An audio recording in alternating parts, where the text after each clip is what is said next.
Back to Clear Lake High School. We're getting set for the kickoff between the Lions and the Indians coming up momentarily. Zarin Egestal with you high above. As we talked about earlier in the pregame show, really redone. They're redoing this entire complex. I know many of you listening have been here in the past 10 years. Probably 8, 9, maybe 10 years ago, they redid the concession stand, put locker rooms down here at the high school field. Between 5 and 8 years ago. At that point, they redid the track, put turf football field in now, a new press box, new stands, and what a beautiful facility they are building here in Clear Lake. I'm told that the softball diamond's also been done, and those of you that maybe didn't attend a softball game the last couple of years, they actually put a concession stand by the softball field now, so you don't have to walk all the way across, all the way to get to the concession stand or the bathroom when you're at softball. Redid the dugouts, redid the softball, new press box over the softball area as well, and I'm told that the baseball field is next, which it could use some work, and that's the next spot for the Clear Lake Lions. That's the next thing they're going to do. But beautiful field here at Clear Lake. We're getting set for the 90th meeting. I talked about this earlier tonight, but 90 meetings between the Indians and the Lions is just crazy, and most of the people listening weren't born the last time. 71 years. This is the 71st straight time that Forest City and Clear Lake will play in football tonight. 71 straight meetings, and the Indians looking to find a victory. If Forest City can find the victory, one thing I haven't brought up yet, but if Forest City can find the victory here tonight, it'll be a back-to-back win, back-to-back winning years over the Clear Lake Lions. That hasn't happened since 1985, 1986, the last time that Forest City won back-to-back games over the Clear Lake Lions, 1985, 1986. Forest City actually went on to win 5 straight from 1985 through 1989. 5, 6, 7, 8, and 9. 5 straight years for Forest City winning-wise. That's one of the longer streaks, or the longest streak for Forest City on the win column in this series. The longest streak in this series, 18 years. Some of you listening, you can feel the pain. 18 straight years Clear Lake won. That ended in 2011 right here on this field. That was a special moment in Forest City program history, and I was proud to be on that team and be on that field as Forest City defeated the Clear Lake Lions for the first time in 18 years. That was a lot of fun there in 2011 right here on this field, and Forest City's looking to find that victory again tonight. Let's take a look at starting lineups. First, starting lineups for the Forest City offense. They'll look like this. Number 15 is Carter Brookoff. He's the 5'11", 151-pound senior quarterback. Protecting Carter Brookoff tonight at the left tackle is number 69. That's Colby Krutzinger. The left guard is number 66, Levi Olson.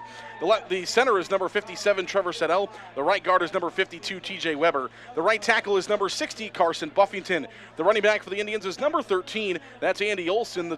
The tight end is number 84, Andrew Snyder. The wide receivers are number 87, Truman Knutson, number 4, Jack Thompson, and number 2, Kellen Moore.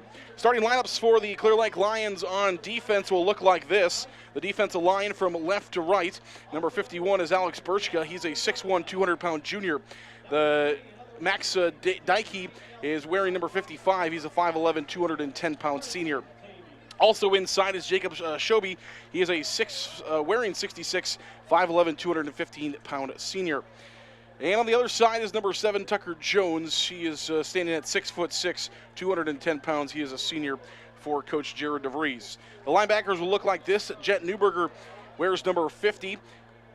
Hunter Reek will wear number 56. And Jacob Myers will wear number 84. Those are the linebackers for the Clear Lake Lions. The defensive backs will look like this. Carson Taby will wear number 5. Ben Logie will wear number 13. Number 25 is Jagger Smith. He'll be the free safety tonight. And the other corner for the Clear Lake Lions is Trevon Louis Obia. The starting defense for the Clear Lake Lions. Forest City in their all whites tonight. Also got the starting Forest City offense. Forest City in their all whites, white helmets, white jerseys, white pants. Clear Lake in the all blacks, black jerseys, black pants, black helmets, gold numbers for the Lions. Red numbers for the Indians. Clear Lake will kick off first. The field here at Clear Lake High School runs north and south. Clear Lake will kick from the south. Forest City will receive to the north. The Indians will defend the north goal. Clear Lake will defend the south goal. Kenny Claybaugh will line things up for the Clear Lake Lions on the south 40-yard line. Jack Thompson and Kellen Moore are set at their own 10, and we are set for football tonight here in Clear Lake. Kenneth Clayball will put us underway. Let's play a little football. Jack Thompson will take it on the right side for the Indians, going to work back to the left. Now he's trying to work to the middle. Can he get all the way to the sidelines? Thompson loose to the 25, to the 30, to the 35, to the 40, 45, 50. Jack Thompson is loose to the 40, still loose, 35, 25, 15, 10, 5. Touchdown, Jack Thompson! 90 yards, no laundry on the field. Thompson's loose and the Indians score. 18 seconds into the ball game, and it's 6-0 Indians.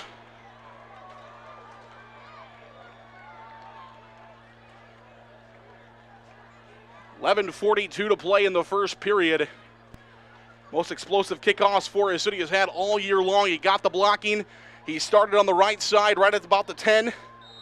Took it to the middle, got a block, got all the way to the sidelines. Broke one tackle at the 50, and he was gone. Indians will line up for 2. 3 receivers in a triangle formation to the right.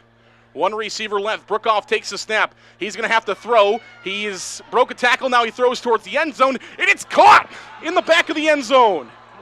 2-point conversion is good by Snyder, and the Indians will lead 8-0, 18 seconds into the ball game. We'll take a minute. We'll come right back.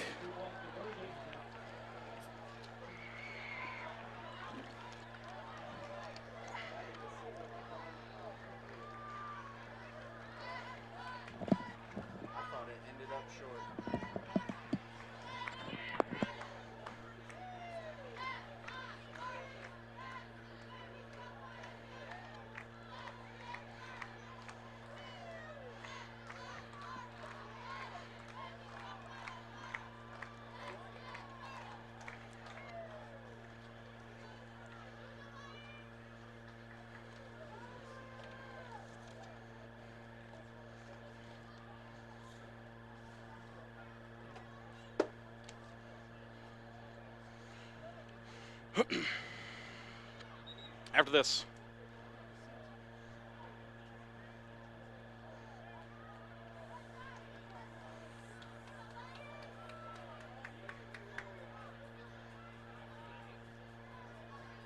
Back to Clear Lake High School we come. Forest City leading the Lions 8-0, 18 seconds into the game on a kick return by Jack Thompson. Forest City will now kick it up. Indians have the ball teed on the north end of the field, as the Lions will be set to receive on the other side. Set to receive for Clear Lake, Zeke Nelson and Titan Schmidt, one of the freshmen. A couple of freshmen will see some time. It's a squib kick. Ball is loose at the 45-yard line, and the Indians will make contact with the return man there at about the 42. So Clear Lake will have some decent starting position, and one thing, Forest City fans, we're all excited right now with an 8-0 lead early in this game, but there is a lot of football to be played, and this Clear Lake offense coming onto the field for the first time is one of the more explosive ones you're going to find. Carson Tavy, you heard Jared DeVries talk about it in the pregame show. I 100% agree with him. Carson Tavy, every time he steps on the field, the best athlete out there. 5 wide for Clear Lake. 1 man in motion from right to left. Ball's on the ground. Ball's on the ground. Clear Lake, though, will pick it up. It's Schmidt, and he'll be tackled after a couple yards gain. That exact same play, that jet sweep from right to left, that happened in the Osage game as well. Same thing. That jet sweep motion, they fumbled at that time. Osage a little bit luckier. Osage got on the fumble. A couple of yard gains for Schmidt after he recovers his own fumble. Rather credit that fumble to Tavy. 5 wide again, 3 right, 2 left. Tavy will pitch it out. It's on the ground. Incomplete, and Forest City's defense has quickly made it 3rd down and long. Less than a minute to play, or less than a minute gone so far here in the first period. Though Forest City getting the lead to start things off is a good thing, because the Indians' defense is going to be a strong suit. Talked about that also in the pregame show. Clear Lake's offense is their strong suit. Forest City's defense is theirs. Here's the handoff. Up the middle, looking for some running room. Loose and a 1st down yardage on a handoff on 3rd down and long. It's Schmidt. He's got it all the way up to across the 50, inside Forest City territory at about the 43-yard line. So the Lions are moving on 3rd down. 1st down and 10 from the 43-yard line of Forest City. No huddle offense for the Lions. They look to the sidelines. 2 receivers left, 1 right. Running back in the backfield is Schmidt. Handoff. Jagger to the right side looking for running room. He's got a ton, and he'll be all the way down to the 30-yard line. This is the explosive part of that offense. 2 plays and about 22 yards of gains on 2 rushes for the Lions the last 2 plays. 31-yard lines where they'll spot him. First down and 10 Lions. 1 receiver to the right. That's Titan Schmidt. 2 receivers left. Tavy will pass. Play action looking for a home run ball to the end zone. It is incomplete. Jack Thompson breaks it up for the Indians in the end zone. Titan Schmidt was the intended receiver. 5'9", 140-pound freshman. The freshman brother of Jagger. He'll see a lot of action tonight.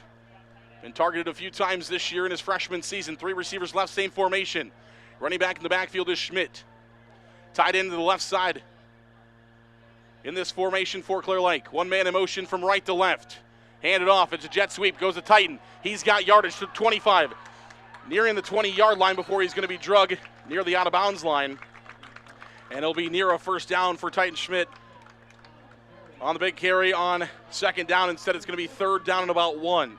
So call it third down and 1 from the 22-yard line. Third and a yard from the 22. 1 receiver right, 2 receivers left, running back in the backfield. Same formation. They're going to hand it off to Jagger up the middle, looking for some yardage, and the Indians push him backwards.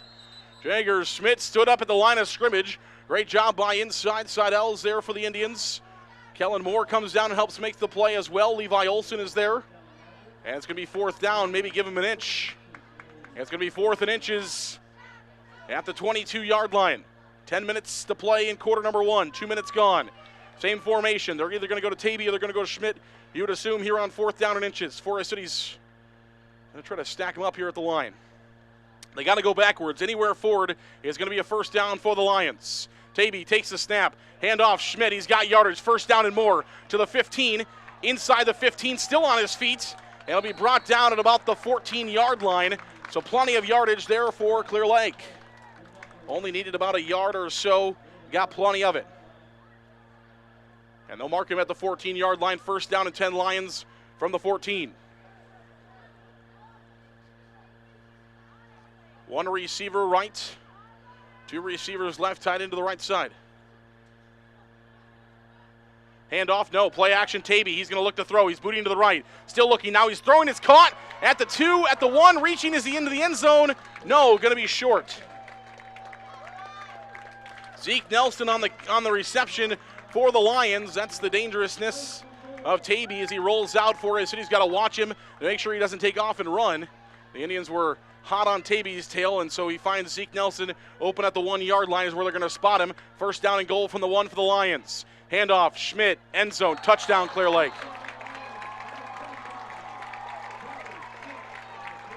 Jagger Schmidt finds the end zone for the 3rd time this year, and Clear Lake marches down the field. And we'll try to tie the Indians here. They do kick PATs often with Claybaugh.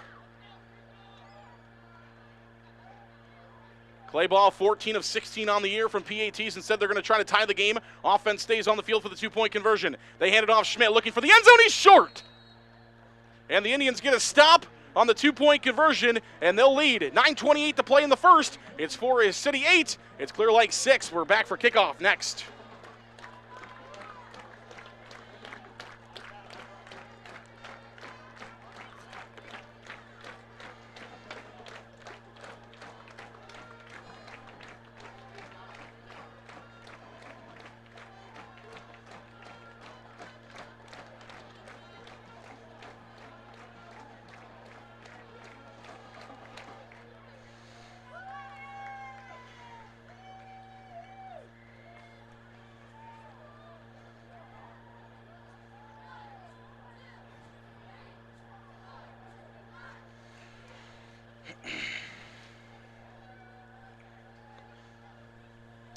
Back to Clear Lake High School we go as the Lions kickoff team back on for a second time.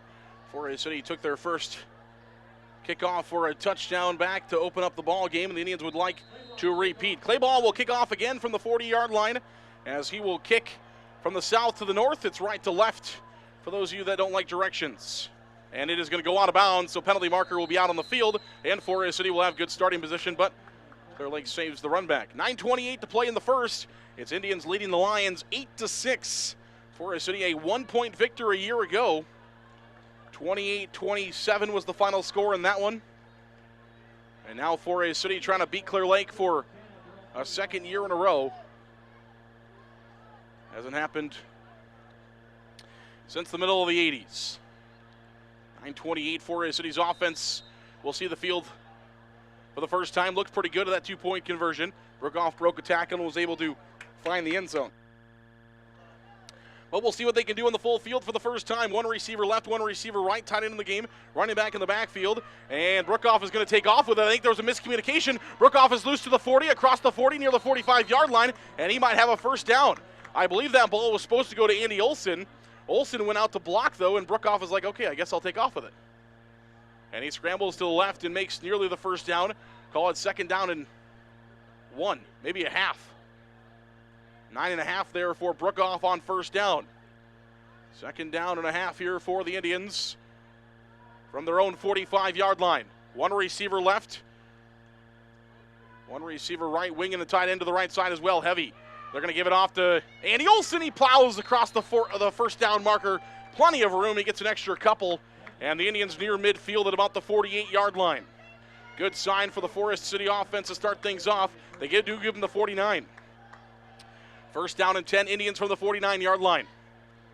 Indians defense looked pretty good on the first couple of plays from scrimmage, but after that, pretty good offense for Clear Lake. Marched the field right down, marched the ball right down the field, and try to tie it up, but the Indians stop the two-point conversion. It's 8-6, 8:25 to play first period.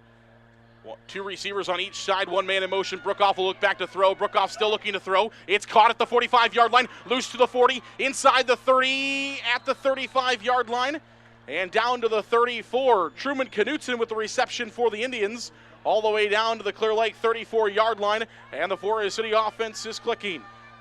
Good sign to see. 8:13 to play here in the first quarter. Though we talked about earlier, still a lot of football to play. Forest City has yet to put together a bunch of quarters in a row. They'll put together a full quarter, maybe a quarter and a half. 5 receivers set, empty backfield. Brookoff looking to throw. He's hit as he throws towards the end zone, and it is caught inside the 5. Inside the 5-yard line. Is that Vinton Feldman? It is. Vinton Feldman hasn't seen a whole lot of offensive play this year, mainly as a defensive back for the Indians, but he catches one inside the 5-yard line at the 4, and the Indians are on the doorstep once again. 7:40 to play in the first. 8-6 the score. Forest City 4 downs and 4 yards from the rectangle. Brookoff takes the snap, gives it to Olson. Olson finds a couple, and it'll be brought down at the 3. Give him 1. Thought maybe he got the 2. Referees disagree. Give him the 3-yard line, 1-yard gain. It's second down and 3 now for the Indians. It's almost on that 2.5-yard marker where they do the 2-point conversions and the PATs from. So you almost got 2. It's about right at the 2.5-yard marker. A little line that dashes across near the end zones. Marks about 2.5 yards from the end zone.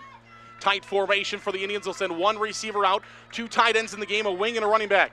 Handoff. Olson looking for the end zone. Olson to the 2. Diving. No, he's shut down.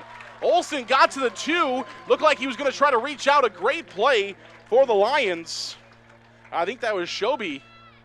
Scobie, I believe, wrapped him up. Somebody inside there wrapped him up and pulled Andy Olson away from the end zone. And the Indians will have third down and 2. Of course, they're going to have 2 more plays from the 2-yard line. Why not give 2 handoffs to Andy Olson?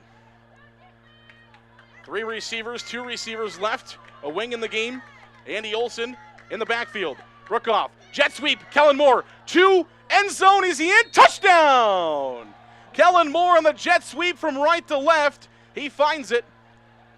And Forest City, a kickoff and their first offensive drive, have found the end zone and will extend their lead now 14-6 with 6:11 to play in the first period.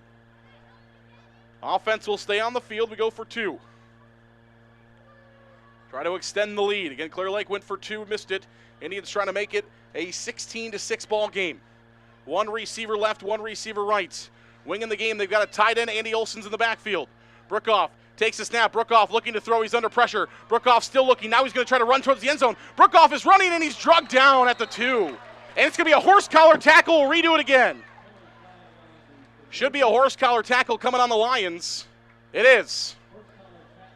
6:11 to play here in the first period. Horse collar tackle. The Indians will get it again. Half a distance. And they'll get another shot at it. So they started at the 2.5-yard line. They go half a distance from there. Right on the 1-yard line, just about, for the Indians. 6:11 to play in the first. Forest City 14, Clear Lake 6. Indians will get another shot at a 2-point conversion. One receiver right. Packed in tight, 2 wings and a running back. Brookoff under center. Brookoff hands it to Andy Olson. He plows forward. Is he in? Oh, come on. They say no. Andy Olson ended up in the end zone. They say his knee was down before the ball crossed the plane. Yikes. Kickoff is next.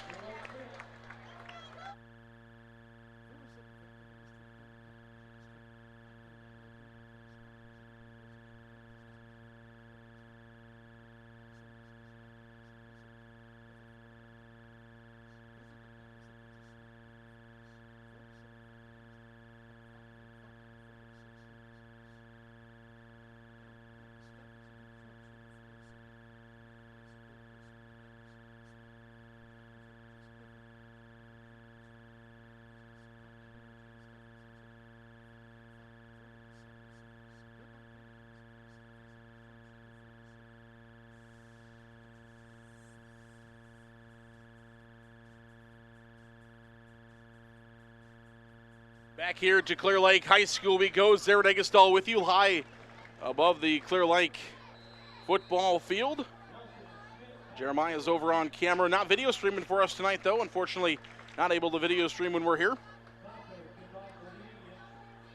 But hopefully you're joining us here on KIOW and live at KIOW.com. Sopko will kick it for the Indians. Going to be taken at the 22-yard line by the Lions. He's loose. Zeke Nelson is loose to the 40, to the 35, 30, 20, wide open. There was literally nobody. And Coach Moore, I believe, has just got a penalty marker called on him.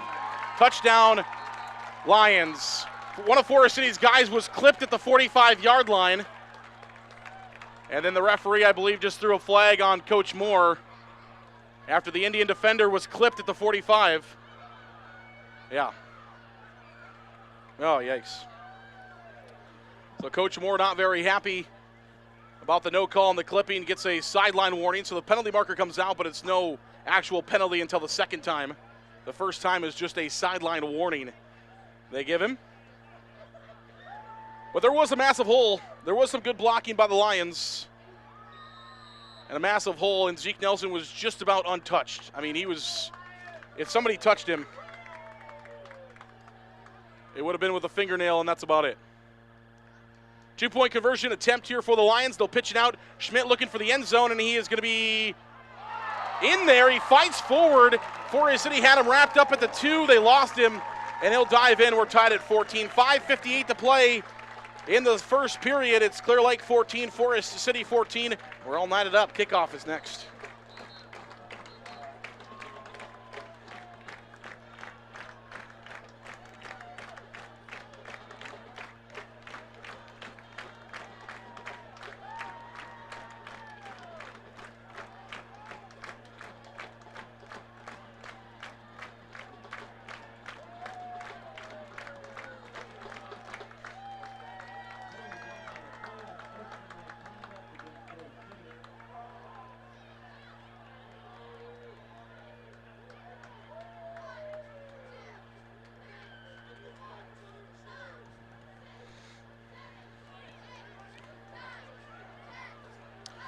Well, that did not take very long. The sideline warning came out, and now the penalty marker has also come out after the 2-point conversion.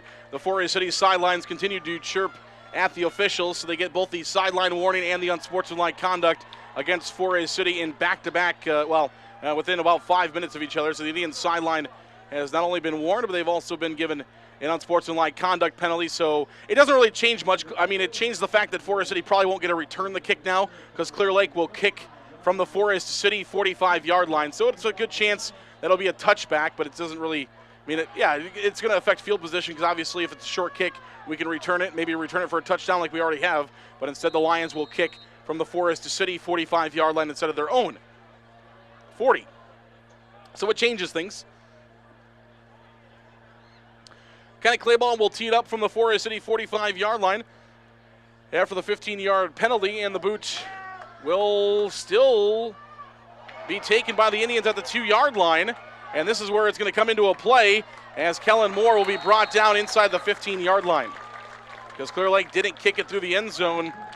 They left it at the 1-yard line. I'm not sure it was intentional. He hasn't been kicking deep before then, so I'm not sure it was intentional to kick it at the 1-yard line, but the ball landed at the 1, taken by Kellen Moore out to about the 14-yard line. We'll see exactly where they placed it, 13-yard line. So the Forest City sidelines, that's one of those things you got your word in. You said your piece, you said what you wanted to say, and hopefully it just doesn't affect the rest of the game. 5:53 to play here in the first quarter. It's 14-14. Indians and Lions. Forest City took the opening. We have a timeout for an injury on the field. Forest City took the opening kickoff back. Got a 2-point conversion to make it 8-0. Clear Lake then marched the entire length of the field, made it 14-6. They missed their 2-point conversion. Forest City's offense then marched the entire field, made it 14-6. I think partial of the stemming of the upsetness, is that a word? The frustration, I'll use that word instead, for the Forest City sidelines was partly the 2-point conversion as well. I'm pretty sure the Indians felt like they were in on the 2-point conversion, so that was part of the argument. And then it boiled over to the missed clip on the kick return. I think it obviously would have affected things. It still would have been a big run back for Nelson because the actual penalty, well, it wasn't a penalty, it wasn't called, but the actual play where Forest City thought it was a penalty happened at about the Forest City 45-yard line. So it still would have been a big run back all the way back to about the 45-yard line, but then you would have had the penalty, which would have marked it back. Still good field position either way. It would have been around midfield for the Lions where they would have started with, but obviously there's a big difference between starting the offense at midfield and scoring a touchdown. We're tied at 14. The injured Lion is being helped off the field, no pressure. Hopefully he's okay. I can't quite see a number. It's all scrunched up there. Somebody from the kick return team, no pressure on the leg, being carried to the sidelines here on the near side for the Lions. Well, we saw good things from the Forest City offense the last time they were out. Now they're going to have to march just about the length of the field. 13-yard line is where they will start from. Hand off to Andy Olson to start things off, and he's loose across the 20. He'll be brought down at about the 22-23-yard line, so give Andy Olson nearly a first down carry, nearly a 10-yard carry rather on first down. About 9 yards on the carry for Andy Olson, and it's second down and 1. 5:36 to play here in the first. 14-14 our score. Indians will break the huddle at their own 22-yard line. Couple of wings, couple of tight ends running back in the backfield. Nobody split out. Hand off to Olson again. Trying to get the first down in the Forest City will reset. He's got plenty across the 25 to about the 27.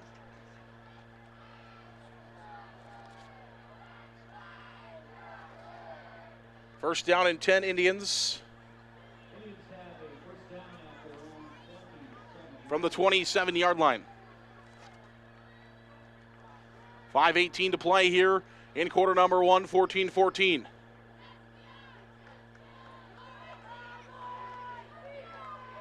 Brookoff in the backfield. Brookoff hands this one off. And only about a 2-yard gain, maybe just a 1-yard gain for the Indians on first down.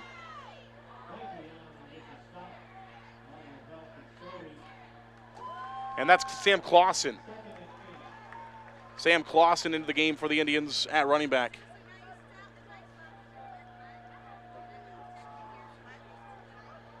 (14-14) the score. One receiver to the right, one receiver to the left. Wing back on the left side as well. Sam Clausen is in the backfield as a running back. Brookoff will look to throw. Brookoff looking downfield. Brookoff will complete the catch to Truman Knutson at the 45-yard line. Truman Knutson with a catch for the Indians all the way up to the 45-yard line. Penalty markers on the field. And it's going to be pass interference on the offense. That's not going to make the Forest City sideline very happy. Knutson with about a 22-yard pickup. Going to be called back on offensive pass interference. And it's going to mark the Indians backwards all the way back to the 14-yard line. So the Indians will have it first down and 10, or rather second down and long, second down and 29 from their own 14-yard line after the penalty. Oof, about a 30-yard gain from Brookoff to Knutson, wiped out by an offensive pass interference.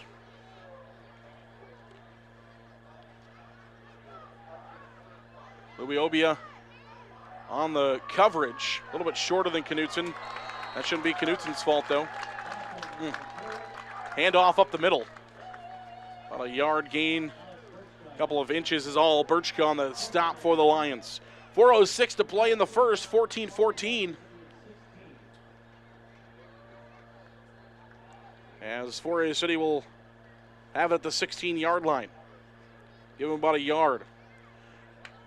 Third down and 21 for Forest City at their own 16-yard line. One receiver right, one receiver left, one man in motion. That's Kellen Moore from right to left. He'll go to the far left side. Brookoff will let him get set. He'll snap the football. Forest City's going to have to go downfield. Brookoff looking. It is incomplete, intended for Thompson. It was enough for the first down. With the ball just a bit behind Thompson. Thompson turned I don't know which way that's supposed to be. Thompson turned one way, the ball was the other way. So I'm not sure if Thompson was supposed to turn the other way or if the ball was supposed to be on the other side. 3:34 to play in the first, and the Indians will have to punt for the first time. And Clear Lake's going to start with good field position. Zeke Nelson, who just returned the last kickoff, is a return man for the Lions. He's set up at about the 50-yard line. And Krutzinger is at about his own 3 where he will take the snap. Good snap, good kick, end-over-end punt is going to be taken about the 49 of Clear Lake. Nelson is wrapped up originally. Now he's running backwards, and Forest City will drag him all the way back into Clear Lake territory. Nelson took it originally at about the 49, and he's going to be drugged down all the way back at the 44, about 5 yards loss, as Nelson went north and south instead of east, or rather east and west instead of north and south. Went back south for a while, then went east, and he needed to go north. 3:21 to play here in quarter number 1. Lions offense back on the field. They moved the ball very well the last time. Forest City's defense is going to have to find a stop here. And we've got penalty markers on the field.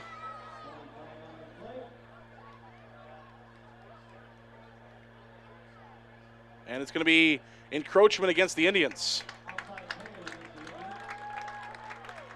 Truman Knutson was lined up in the neutral zone.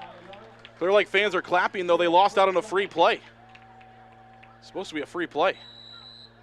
They actually got the bad end of that stick. They got 5 yards, but should have been a free play. Knutson will back up a little bit. Tavy will take the snap. Now he's just going to take a design run up the middle. Tavy's loose to the 40, to the 35, 30, 20, 15, 10, 5. There's the explosive offense for Clear Lake touchdown. 52 yards for Carson Tavy. And Clear Lake back onto the board. This first quarter is still going. 3:12 to play in the first. And both teams putting up some points. Clear Lake back on the board, and they're going to try to, I believe, attempt the field goal now that they tied the game back up. Got it back to their normal 7s. And Clayball will begin to attempt it. He's 14 of 16 on the year for the Lions. He'll set up at the 10-yard line. PAT coming for Kenneth Clayball. Good snap, good hold, good kick. It's through the uprights. 21-14 Lions. 3:12 to play in the first. We'll come back. Kickoff is next.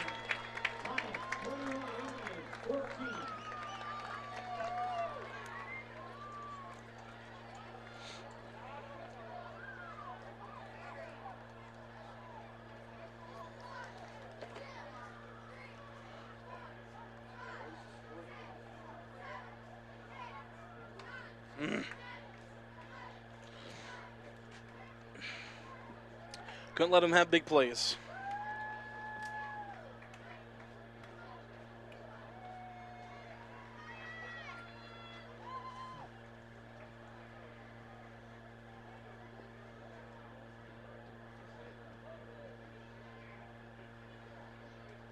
Back here to Clear Lake High School, Forest City and Clear Lake doing battle for the 90th time between these two teams. Dating back to 1922, that was the first time Forest City and Clear Lake played, 1922. The Lions actually won the first 9 in this series, and they have been scorching the series since then. That first game was 55-0 back in 1922. This one's taken by Thompson at the 10, same place he took the opening kickoff. Let's see if he can find a hole again at the 35 and about the, 25, and brought down near the 26-yard line, so not even near, obviously taking it back as he's brought down at about the 26-yard line of Forest City. That's where the Indians will take off and have their offensive drive, though better starting field position than last drive. 21-14 is the score. Indians offense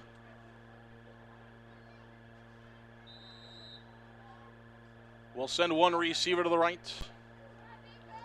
3 receivers in a trips formation to the left. Running back in the backfield is Kellen Moore. He's going to go in motion to the left side. Moore looking to, or rather Brookoff looking to throw. It's incomplete. Intended for Andrew Snyder across the middle. Little crossing play for Snyder. Started as the tight end on the left side, broke free, and was looking for the pass across the middle. It's incomplete. Second down and 10 coming for the Indians. 3:02 to play here in the first period. 21-14 Lions. Indians took the opening kickoff back, led the game up until that last drive for the Clear Lake Lions. That did not take very long. I thought it was about 52. Let's see. They call it 51-yard carry for Tavy and the Lions. Now Forest City will try to go downfield. It is incomplete, and Forest City will finally get the pass interference call they were looking for. As if that call probably wouldn't have come out, I think Coach Moore probably would have came unglued again. We'll get the pass interference. Should get the pass interference, and the Lions will wait for the call here from our officials. Pass interference against Clear Lake, so Forest City gets one back. 2:56 to play here in the first period. Just like Coach Moore, I didn't see that flag initially come out. And he was pretty hoppy down that Forest City sidelines trying to make sure the officials heard him. Actually, that's why I waited a second, too, because I thought maybe the way Coach Moore was bouncing up and down, I was hoping they didn't get him for another penalty, though. I think they would have just dropped the flag instead of throwing in the middle of the field. Here's the Indians' handoff. And we haven't seen a lot of Andy Olson lately. I know he had an injury at one point, and hopefully he is okay. We have not seen Andy Olson for the last, Roby Berry's out there playing wide receiver, and Kellen Moore has actually been lining up in the backfield. The 42-yard line is where the Indians will have it, second down and 9. 2:31 to play here in quarter number 1, 21-14 Lions. Roby Berry will go out now. Forest City will go a little bit bigger, as Sam Clausen will come back in to be the back. So Clausen's back in to be the back. Kellen Moore is back to his wide receiver position. 2 receivers right, 1 left, wing to the left side. Brookoff will look to throw. Stunting is the Clear Lake defensive line, and the pass is incomplete, intended for Kellen Moore down the sidelines. And it'll be third down and 9 for the Indians from the almost 42-yard line of their own side of the field. I've got him at the 42. Scoreboard says 41, but we're going to call it. It's not. He hasn't quite gained the 42-yard line. That's probably why the scoreboard is continuing to say from the 41. But it's right on the nose of the 42-yard line. Third down and 9 for the Indians. 2:08 to play here in the first period. 2 receivers left, 1 right. Wing to the left side as well. Brookoff takes a snap. Brookoff looking to throw. Indians need 9 yards. Brookoff still looking. He's under pressure. Now he's going to run. Brookoff will try to run for it. 45, trying to break across, and it'll be short by about 2 yards. So Brookoff gets all the way out to the 48-yard line. He's short. It's actually going to be 3 yards. He needs to get to the Clear Lake 49 for the first down.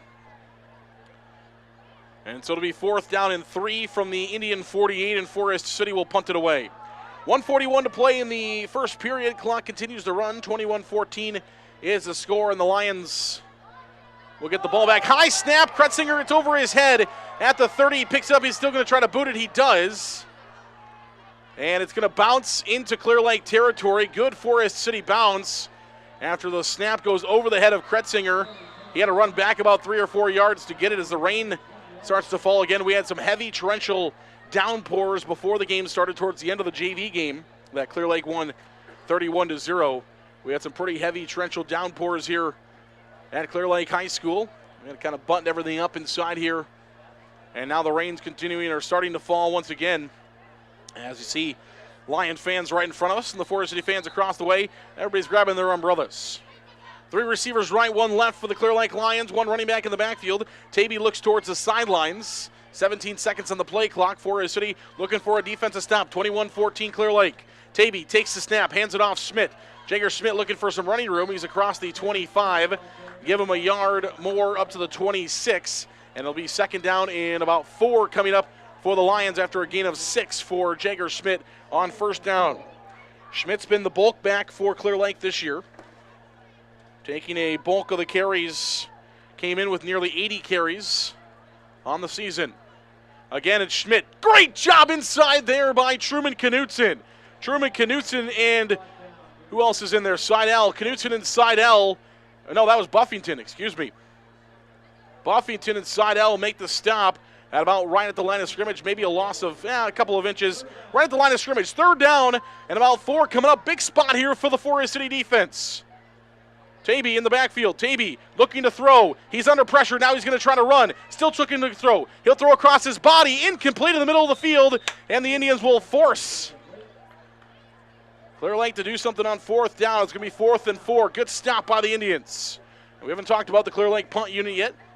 They haven't been on the field, but they line up normally as if they were going to go for it. And then Tavy punts from a shotgun because they can go either way. They can either take off and try to run a play, or Tavy can punt. They spread out, empty backfield. Tavy has it, and he'll either punt it or he'll go for it. Forest City will send a man back. Some teams will just not put a man back to make sure they actually punt it away, but Forest City hopefully competent enough. I think Snyder might have got maybe a little bit of a hand on it. Kellen Moore does take it at the 40. Moore loose to the 45. Inside the 45, across the 45 at about the 50, and he's going to be drug out of bounds, and we've got penalty markers on the field. Oh, man. Penalty markers on the field, 12 seconds to play in the first. And only imagine what they're for, 21-14 Lions.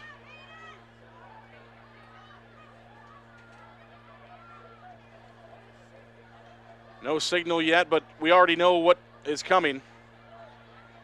Some kind of penalty on Forest City, a block in the back on the Indians, pushing Forest City backwards.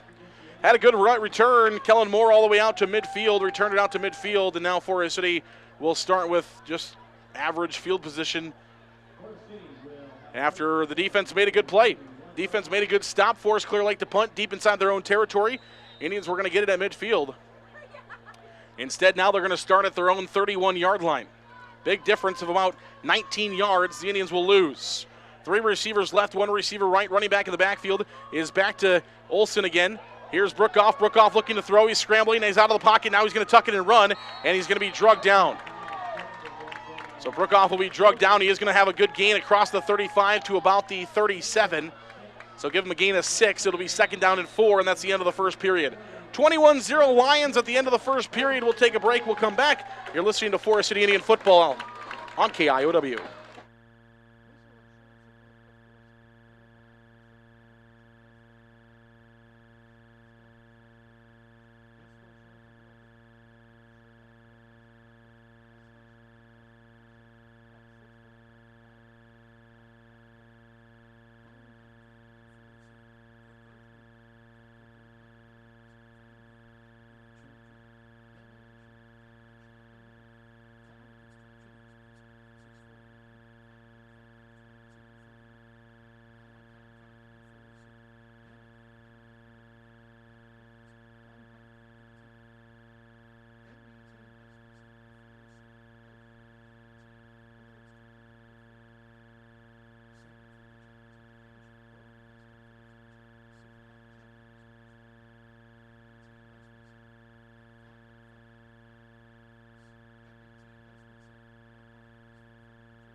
back here to Clear Lake High School. 21-14 is the score, as the Indians offense will march back onto the field. After the end of quarter break, Forest City will set up 2nd down and 4 from their own 31-yard line. Own 37-yard line is where the Indians will have it. It'll be 2nd down and about 4. 12 minutes on the clock. That was an exciting first period. Clear Lake scores 21, Forest City scores 14. And Andy Olson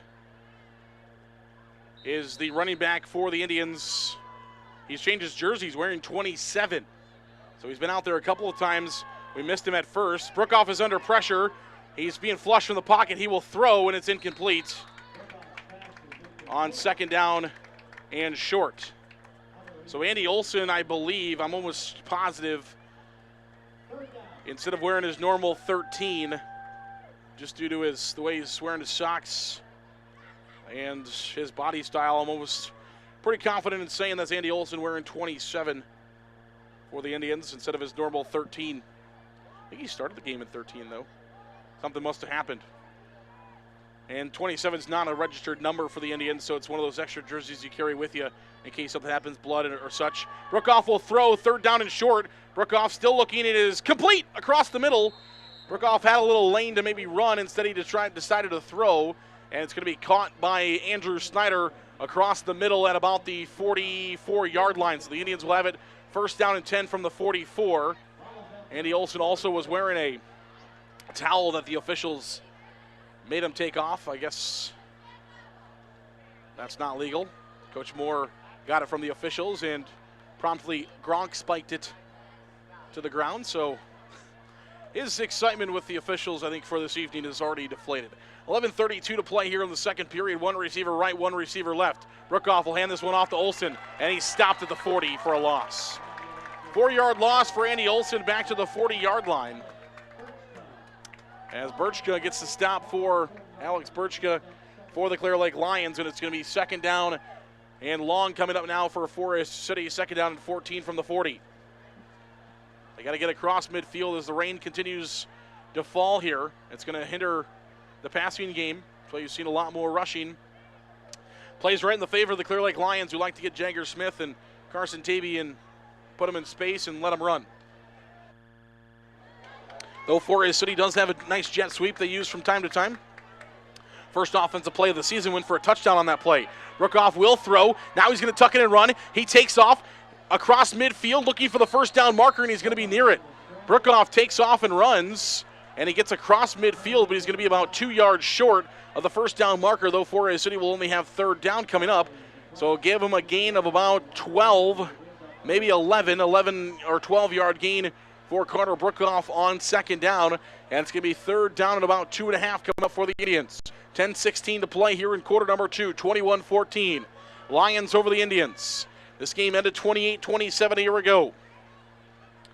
3 receivers, tight end and a wing to each side, running back in the backfield. Olson has got the 1st down and more across the 45 inside Clear Lake territory. 1st down and 10 Indians at about the 43-yard line. Clock will stop to move the chains with 9:52 to play in quarter number 2 as the rain picks up again here in Clear Lake.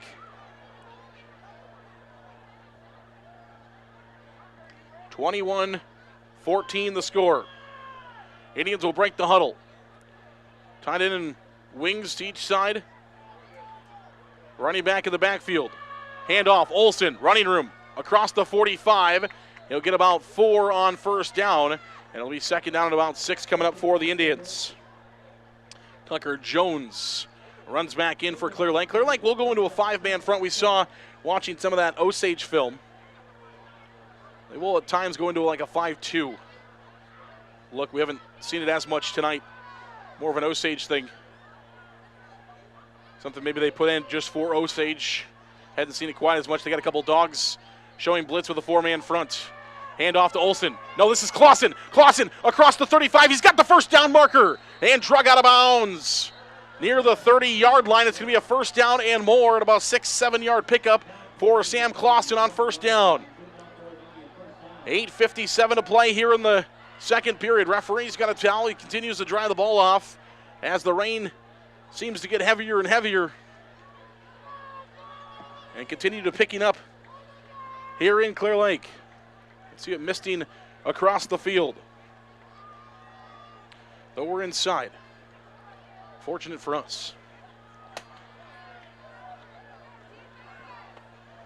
8:57 to play, second period. They're going to give it off. Handoff, left side, looking for running room.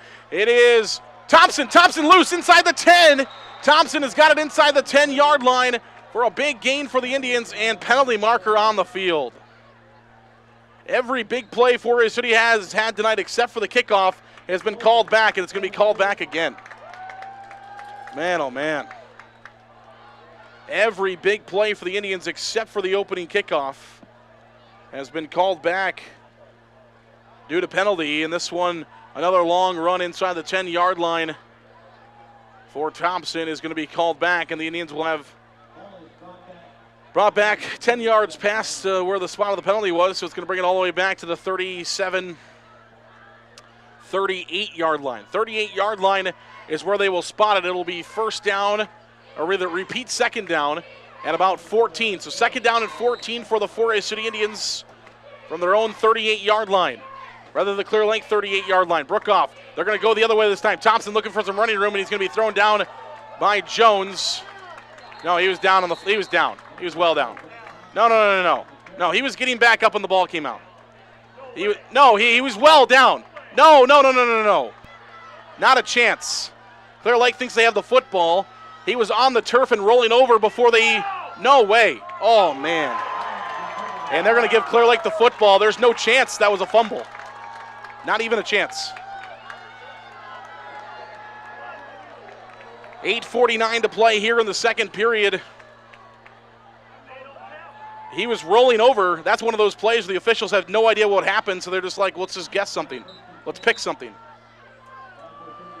And it's going to be an official timeout.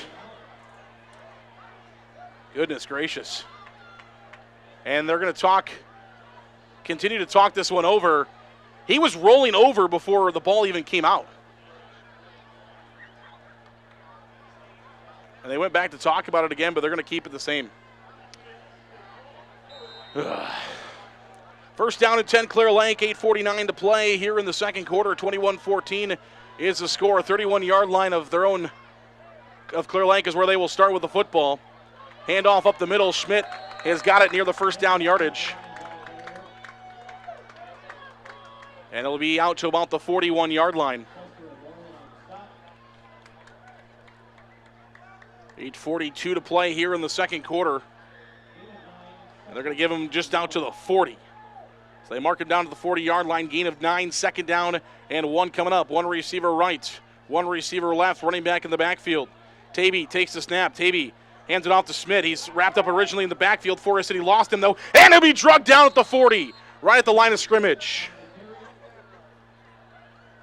So the Indians will get him at the line of scrimmage. It'll be third down and 1 upcoming. 8:17 to play in this first half.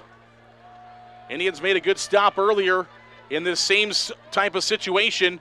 We'll need to do the same again right here. They want to get the ball back and try to find some points. Still 8 minutes to play in the second half, but you don't want to give Clear Lake's offense more opportunities with the football. And first down yardage and more across the 50 inside Forest City territory at the 45-yard line. So we needed 1 yard. Needed 1 yard and instead got about 15 on the play for the Lions. 7:52 to play. Now in quarter number 2, 21-14. They spot it at the 44. 2 receivers right, 1 receiver left. Tavy takes the snap. Penalty marker on the field, and it's going to be more than likely encroachment on the Indians. That's about the only thing that can be thrown from that sidelines. Why wasn't the play blown dead? They call false start against Clear Lake, but they let the play happen. That's a dead ball foul. 7:35 to play here in the second period. 21-14 is the score. Two receivers left, one receiver right. Pistol for Tavy with Schmidt in the backfield. Hands it off, breaks one tackle. Forest City breaks another tackle. Two broken tackles for for Schmidt of the Lions. Forest City had him drugged down in the backfield. They lost him. And it's all the way out to about they get all the penalty yardage and a yard back, so give them about 6 on first down. It'll be second down and 9 for the Lions. 21-14, 7 minutes to play. In the second quarter, two receivers right, one left. Hand off again to Schmidt. This time Forest City will wrap him up, but give him a gain of about 3 on second down, and it's going to be third down and about 6 coming up for the Lions. So third down and about 6 from from the Forest City 45-yard line. 6:41 to play. Halftime show brought to you by our friends at Waldorf University. Coming up, Forest City's looking for a defensive stop before then. A little bit of a high snap. They give it to Schmidt. He bounces it outside, looking for the edge. Forest City trying to make a stop, and a good play defensively. They got to get him wrapped up, and they finally do. No, he drove forward again. Forest City had him wrapped up at about the 38-yard line, and he leaped forward near the first down marker and almost got it. That one's on the Indians. Had him wrapped up 2 or 3 times. Got a tackle. And now it's going to be fourth down and inches for the Lions. Fourth down coming up. They need not quite a yard. They're going to hand it off to, no, Tavy keeps it himself, and he's going to be drugged down. No, he's way short, way short. He's way short. That's first down Forest City. 5:55 to play. Tavy's going to be short, and the Indians are going to have first down going the other way. Absolutely. No chance they give him that call. Tavy's knee was down. He tried jumping forward a couple more yards, or a yard, to get the first down. And the way the game's been going so far, I thought maybe they were going to give it to him. So the Indians will get a stop. It was fourth and not quite a full yard. Tavy trying to take him himself. That's a big stop for the Forest City defense. 21-14, 5:55 to play in the second period, and the Indians offense will have a chance to try to march the field. Trying to tie or take the lead, though. Don't talk about a tie. Forest City probably not going to kick a field goal. If they do, are able to score. The Indians will be looking to take the lead. They'll send Kellen Moore in motion from right to left. Brookoff looking to throw. He's under pressure. Now he's going to tuck it and run. Brookoff running to the 40. Brookoff to the 45, still on his feet. He's got a first down. Garner Brookoff scrambles out of the pocket, and he gets across the 45-yard line to about the 47. Up to the 47-yard line. It's going to be first down and 10 coming for the Indians. 5:43 to play here in the second. Brookoff gets to the sideline, finds the play he wants. 21-14 is a score in favor of the Lions. Thanks for joining us live here on KIOW or KIOW.com. West Hancock went down 6-0 to Hartley Melton Sanborn, where they scored 20 straight, now lead 20-6. Timeout Indians. Timeout on the field by the Indians. 5:22 to play in the second. It's Clear Lake 21, Forest City 14. We're back after this.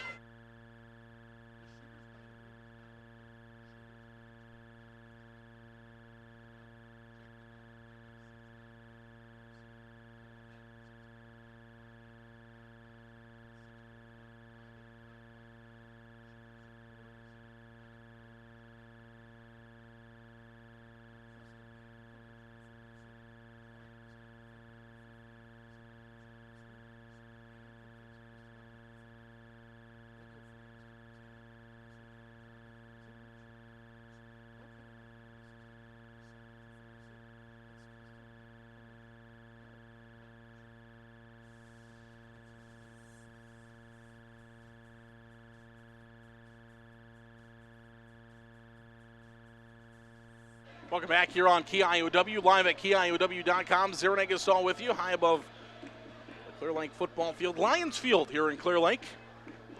And the Indians offense trying to march down it, trying to take the lead, trying to find a touchdown. 21-14 the score, Clear Lake in the lead, 5:22 to play. And the handoff is going to go to Olsen. He breaks free, Olsen to the 40. Inside the 40-yard line, and Olsen's going to have a big gain for the Indians all the way down to the Clear Lake 38-yard line. Huge gain for the Indians on first down. And now that they come here to the near side, I'm even more confident That 27 is indeed Andy Olson. Changing his number here for the Indians. Again, number of reasons that could be. 27 is an unregistered number for Forest City, meaning that it's not normally given to anybody.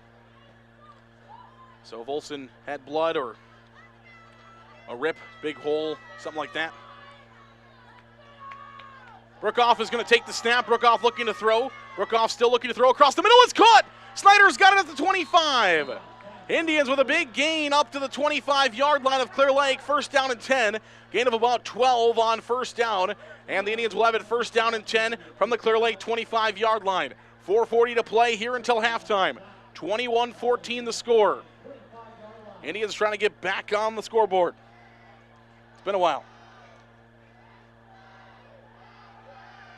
Indians' last score came at the 6:11 mark of the first period. Handoff, and we've got a penalty marker on the field. Probably going to be coming back against Forest City.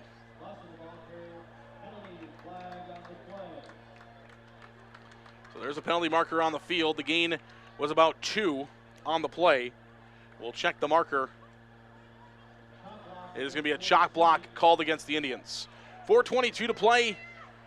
Quarter number 2, 21-14. Clear Lake, thanks for joining us here on KIOW. Again, no video stream this evening, no video stream last night as well. We apologize for the inconvenience. You'll have to stay tuned, throughout the year when we go into the basketball season as well. When we go to schools that are online with the NFHS network, the chances of us video streaming are probably pretty low. Though Crestwood let us. Not sure if they just didn't know they weren't supposed to or not, but we did video stream at Crestwood. They're a member. Brookoff will take this one himself, and he's going to be brought down after about a yard gain. Again, I think some miscommunication there as Brookoff was holding out, looking like he was trying to hand the ball off. Nobody took it, so he just took it and ran himself. It's going to be second down and long. Forest City's drive looked promising. Looked like first down and 10 from the 25, and then got the chop block call.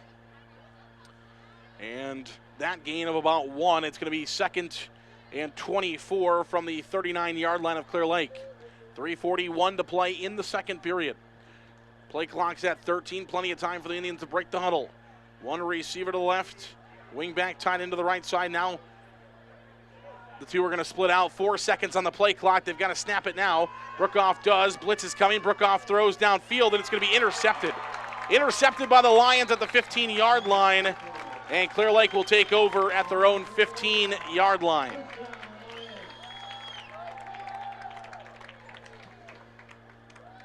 Louis Obea gets the interception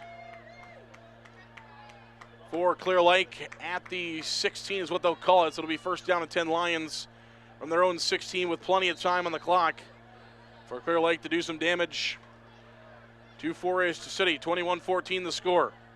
Indians defense got to come up big once again. How about a turnover? Tavy will take it himself, and he'll be brought down at about the 20-yard line.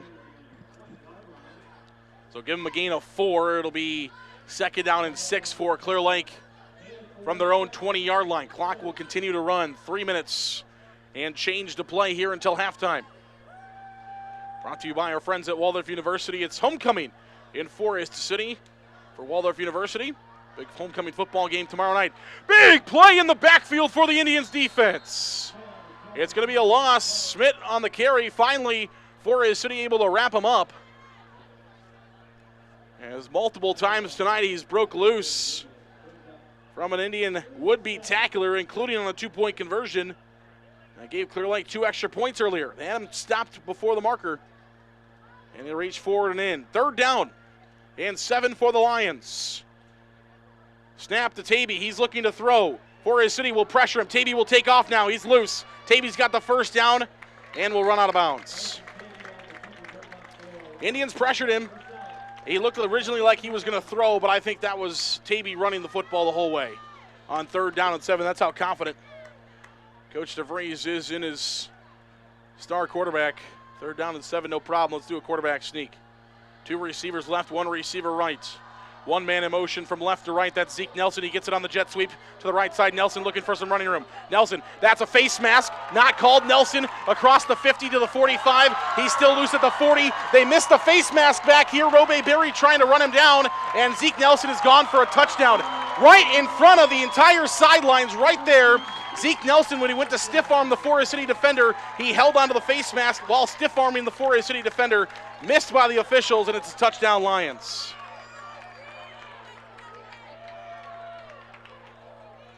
You can have offensive face mask, and that one was missed.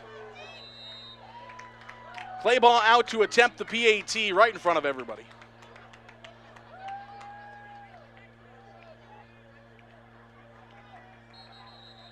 And a timeout going to be called by the Lions. Obviously, somebody not lined up or something has gone astray for Clear Lake here on their PAT attempt. 27-14 is the score. Zeke Nelson gets loose and finds the scoring play for the Lions of 70 yards.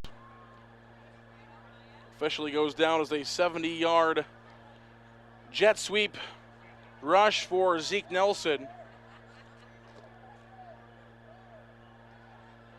His second touchdown of the year. Longest, his other touchdown was from only 5 yards out.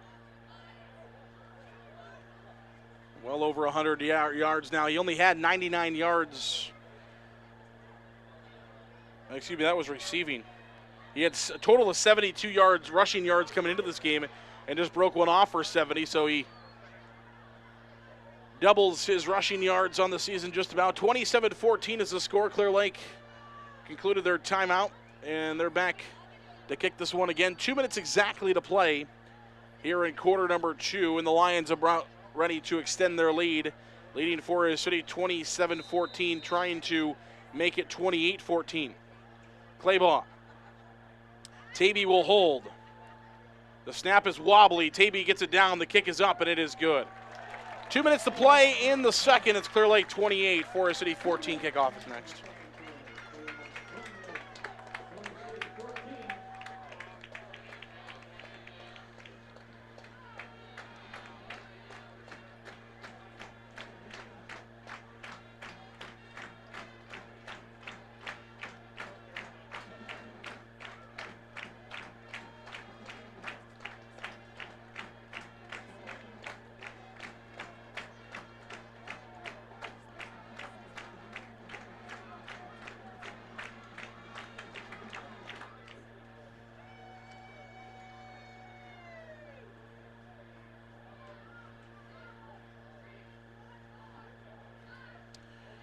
Well, welcome back here to Clear Lake High School. It's 28-14. Indians trailing the Lions as we head down towards halftime. What a big momentum thing there. Clear Lake had a first down, or rather Forest City had a first down and 10 from the Clear Lake 25-yard line. You get a clipping call or a chop block call, ends up turning the ball over. We throw an interception, and Clear Lake marches down and scores. Indians trying to break one here on the kickoff. Back to the 31-yard line is where Kellen Moore will return it to. 1:54 remaining in the second quarter. Indians will have a little under 2 minutes of trying to drive the field and get some points. I think you try to get as many points as possible, especially when Clear Lake will get the football to start. And they are going to give them the 32-yard line, so it'll be first down and 10. Indians from their own 32-yard line, 28-14. And if you're Forest City, Clear Lake gets the football to start the second half. I would hope the Indians don't succeed here. I hope they would try to march it down the field. They're going to give it off to Thompson. He stopped at the line of scrimmage. Jet sweep motion from left to right for Thompson, brought down right at the line of scrimmage. Thomas Meyer on the tackle for the Clear Lake Lions. Second down and 10 for the Indians from the 32. A 19-yard return for Kellen Moore moments ago on the kickoff return for the Indians.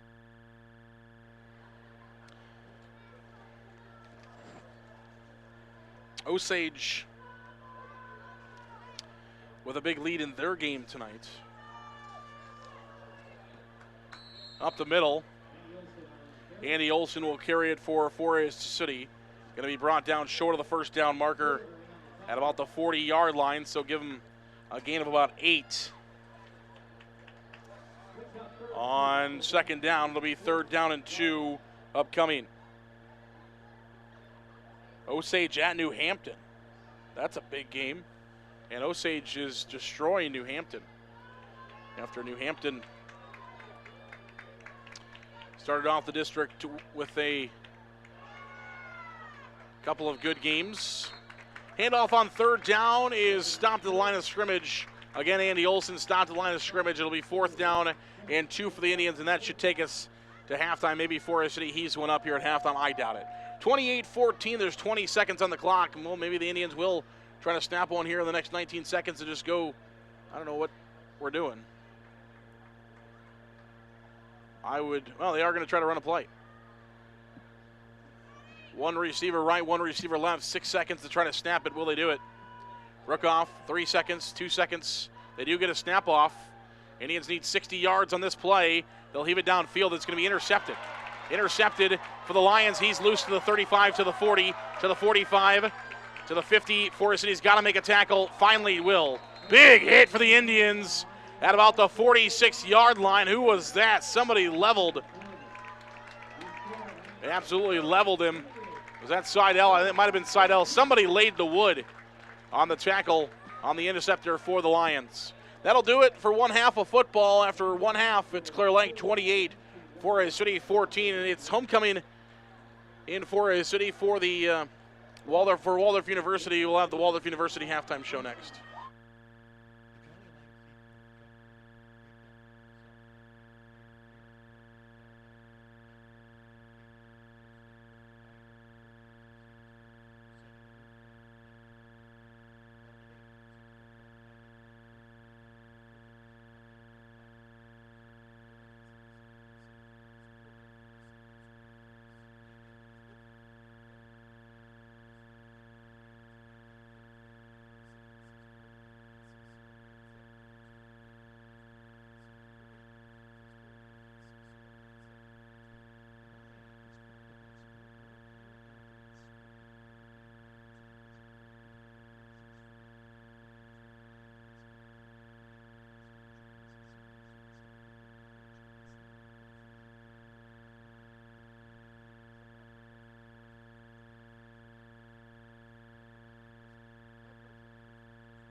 Welcome back here to the halftime show at Lions Field in Clear Lake, where Clear Lake leads Forest City 28-14. The Indians took an early lead after they brought the kickoff back, and since then, one good offensive drive. We talked about it earlier. Forest City's had a lot of solid parts of quarters. They just have never put.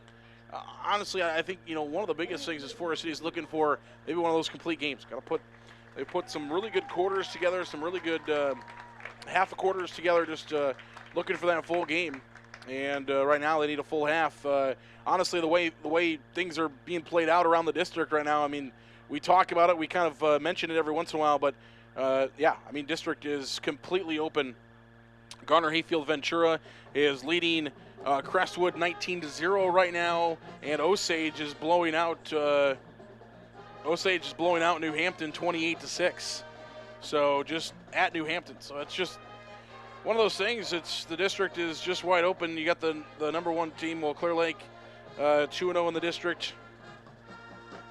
But you got a team that's 1-1 in the district, 2-3 overall, blowing out a team that's 2-0 in the district, and then you got a close one between Forest City, who's at the bottom of the district at 0-2, along with Garner Hayfield Ventura, hanging with and playing a really good football game against the number one team. I mean, you just have no studs in this district. There's no studs at all in this entire district, and just a bunch of teams that are all about the same level. And the Indians honestly really need this one. If they don't get this one, at that point they would need to, especially with Garner. If Garner were to win tonight, Forest City would be, and Forest City doesn't come back, Forest City would be the lone 0-3 team in the district. If Crestwood lost, that would make them 1-2. Well, just looking at the way things are set up right now, so let's say everybody that's leading right now wins.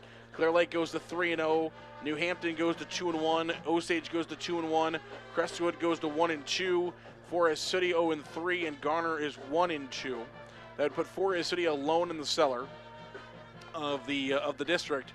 Though, if the Indians were to beat New Hampton and beat Garner Hayfield Ventura at the end of the year, that would make the Indians. That would make Forest City with 2 wins. New Hampton wouldn't have more than 3 wins. They would have 3 or 2 wins as well, and that point is just going to come down to probably a tiebreaker at that point. So Forest City, if they don't win this game, they're going to be holding on to needing to win out over Garner Hayfield Ventura and New Hampton next week, a final home game, and then we go to Garner Hayfield Ventura at the end of the season, and then from there they're going to have to hope they win a tiebreaker. But best case scenario right now is Forest City comes back from their 14-point deficit and wins this game here in Clear Lake this evening. Some of the other scores, 28-6 Osage over New Hampton, 19-0 Garner Hayfield Ventura over Crestwood right now. Some of the other scores, this one's interesting. It doesn't really matter for anything that we're talking about, but looks like Charles City is leading Center Point Urbana tonight 2-0. So if that score is accurate, it looks like a safety at halftime is the only points between CPU and Charles City. So that's quite interesting ordeal there. And Newman Catholic all over Lake Mills tonight in Lake Mills, 46-13 is that current score as Newman Catholic all over the Bulldogs at Lake Mills. Here in Clear Lake, it's the Lions leading the Indians 28-14. We mentioned our halftime show today brought to you by our good friends at Waldorf University. Waldorf University, it's their homecoming. A lot of things going on for Waldorf's homecoming. The volleyball team is playing tonight at Hanson Fieldhouse, so we wish them the best of luck. I'm sure that's probably coming close to an end. So wishing the volleyball team luck. Hopefully they're having a chance here at the end to try to find a victory. The Waldorf volleyball team there, that one's probably coming close to an end. Also, big thing for not only our community but the university is Denny Jerome. Great member of the community, huge member of Waldorf University, almost 50 years, about 45, 46 years at Waldorf University in a bunch of different capacities. Started the women's basketball program, obviously the court the locker rooms where the football team, where all the offices for a lot of the sports are at. Some of the sports offices are in the Hanson Fieldhouse, but the rest of the sports offices are down in the Denny Jerome Athletic Facility down at the south end of the football field there next to Winnebago. That's where a lot of the football locker rooms are, and a lot of the football, or all the football offices, and baseball offices are down there. Oh man, I'm gonna get myself in trouble trying to think. Baseball offices, football offices, doesn't really matter. Bunch of sport offices, but just a lot of things named after Denny Jerome. Such a huge part of the university, such a huge part of the community, and just an honor, absolute honor for him to finally go into the Hall of Fame. They tried to put him in the Hall of Fame last year. Because of COVID, they weren't able to really do much of it. So we had a story out about it a year ago. I republished that story on social media, on Twitter. If you follow me on Twitter, go there to find that story of Denny Jerome. Also got his retirement story on there. If you go to the search bar on KIOW.com and just type in Denny or type in Jerome, probably better type in Denny Jerome or Denny Jerome, because obviously a lot of Jeromes within the sports world around Forest City. So if you type in just Jerome, you're going to get a lot of different things, probably some stuff with Lacey and Jeff, the head baseball and head volleyball coach at Forest City. But I would, go to the website, type in Denny Jerome. You can read my full article on there.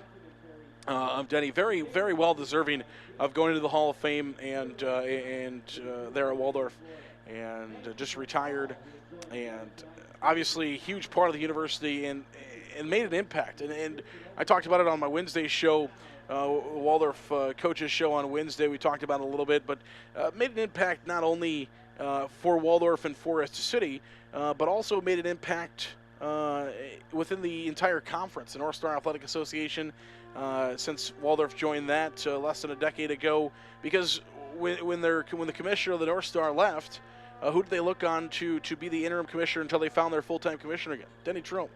He had retired from Waldorf at that point, and then quickly became the interim commissioner at the North Star Athletic Association, kind of helped the transition from one commissioner to another commissioner, and that wasn't just by accident. It wasn't just something that Waldorf University decided to do because they felt like it. That the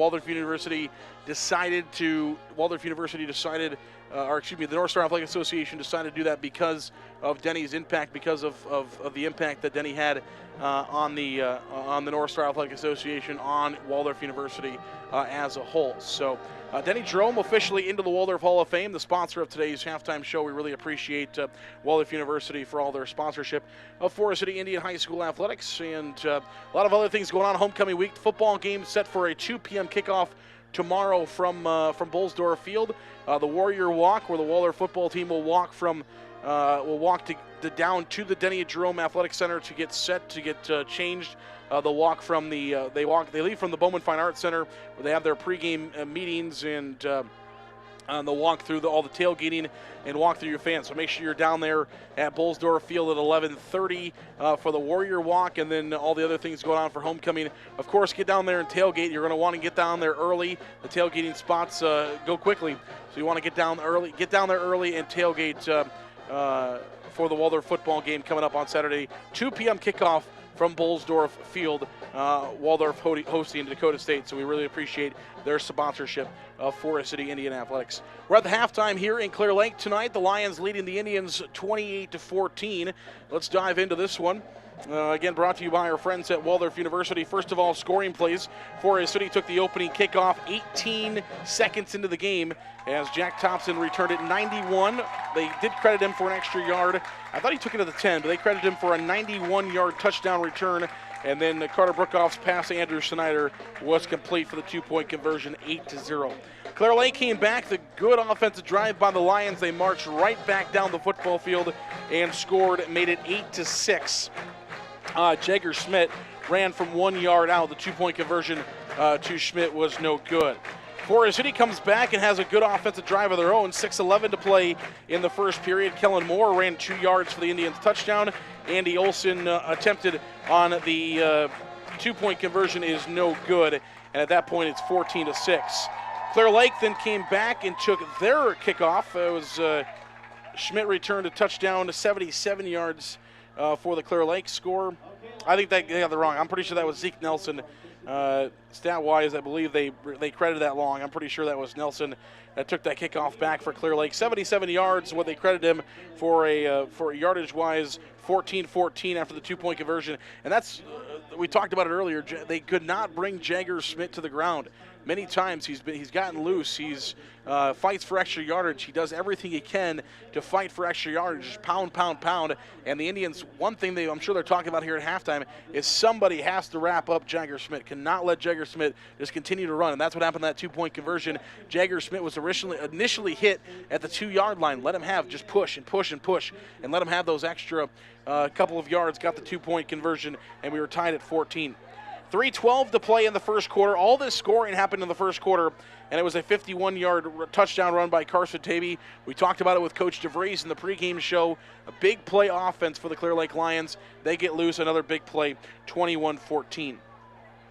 In the second quarter, it was Zeke Nelson got loose and went 70 yards for the Clear Lake touchdown, 28-14. That takes us here to the halftime where we currently sit, 28-14 here at Lions Field this evening. Halftime show today brought to you by our friends at Waldorf University. We'll take a break. We'll come back in 2 minutes. We'll have more of the halftime show, talk about all the stats, everything that 4A City is talking about inside the locker room, getting set to come back out here and to try to win a football game. We mentioned with all the other district implications going on with Garner beating down on Crestwood right now, and New Hampton Osage beating down on New Hampton. That district wide open. Got to find some points here. Got to win this football game. A huge one for the Indians if they can come back and find the victory. 28-14. We'll take a break. We'll come back in moments on KIOW.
Welcome back here on KIOW. 4 minutes or so till we see some more football. They've got some special ceremonies, some special stuff going on here at Clear Lake High School, taking a little bit of extra time as they're working on something there on the field right now.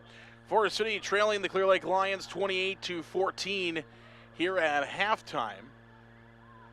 And the teams have not made their way even back onto the field yet, as they have at least a 3-minute warm-up that will be upcoming, but we've got the entire Clear Lake stands singing American Pie with cameras, and I don't know what's going on.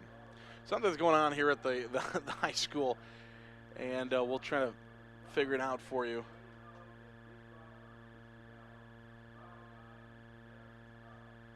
As somebody is, as the entire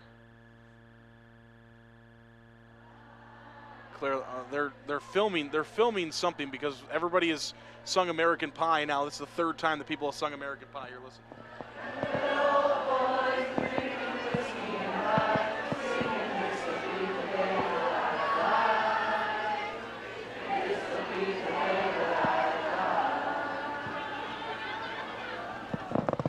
Yeah, not sure what is going on, but the entire Clear Lake stands is singing American Pie. We've got TV cameras, ladders, and everything on the field after we've already had, goodness, we got to be going on 10, 15 minutes of a halftime show already.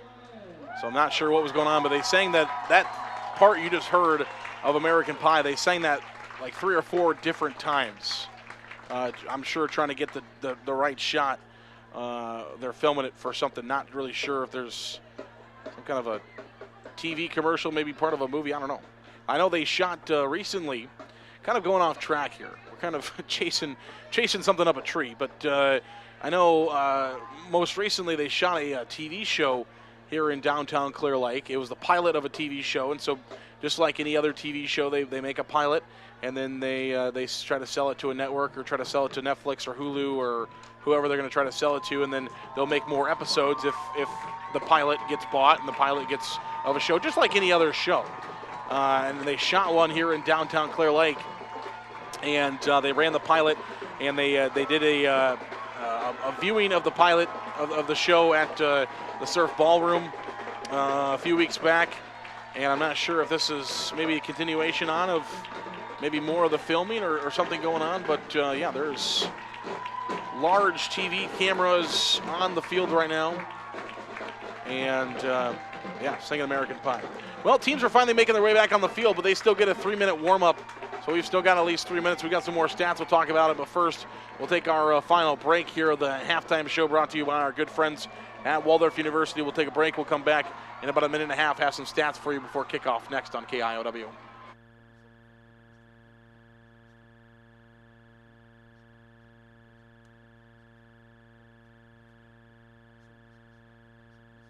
John Hawks are up 34-7. That makes me excited.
Welcome back here to Clear Lake High School, Lions Field, as the Indians and the Lions have finally made their way back onto the field to start warming up. Let's take a look at some personal stats in the first half. First of all, team-wise, the Indians ran 37 plays for 176 yards of total offense in 13 minutes and 51 seconds. They ran 26 rushes for 109 yards.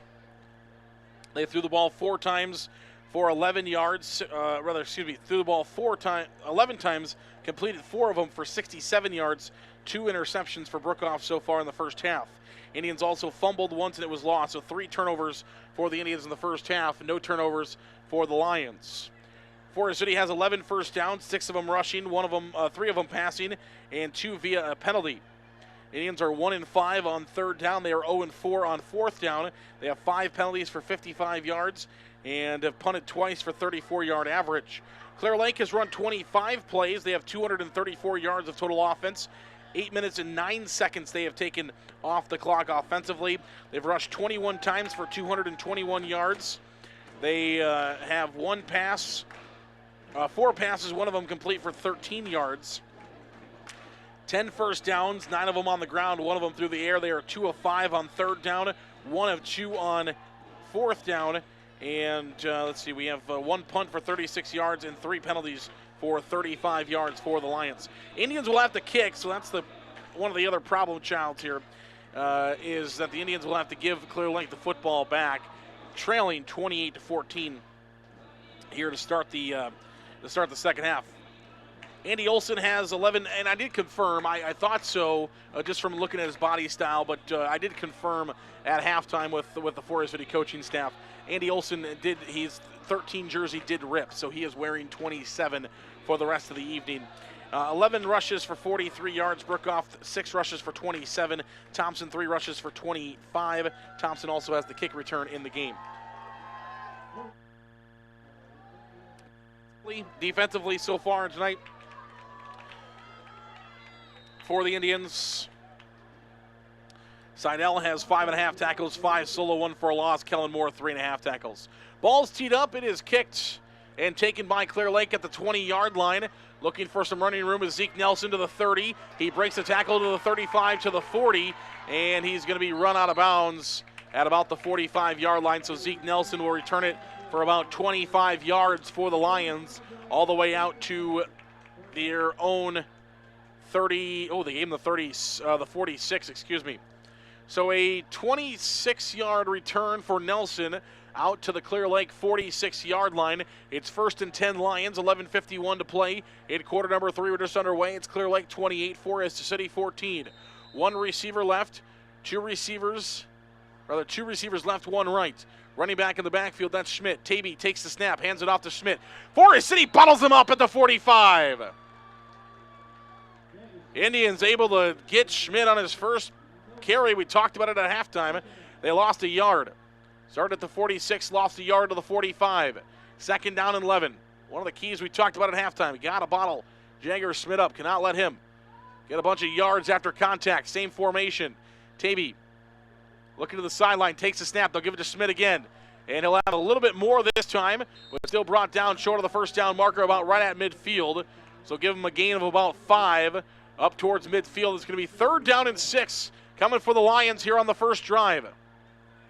And they didn't quite give him the 50. We'll call it the 50, but it's not quite there.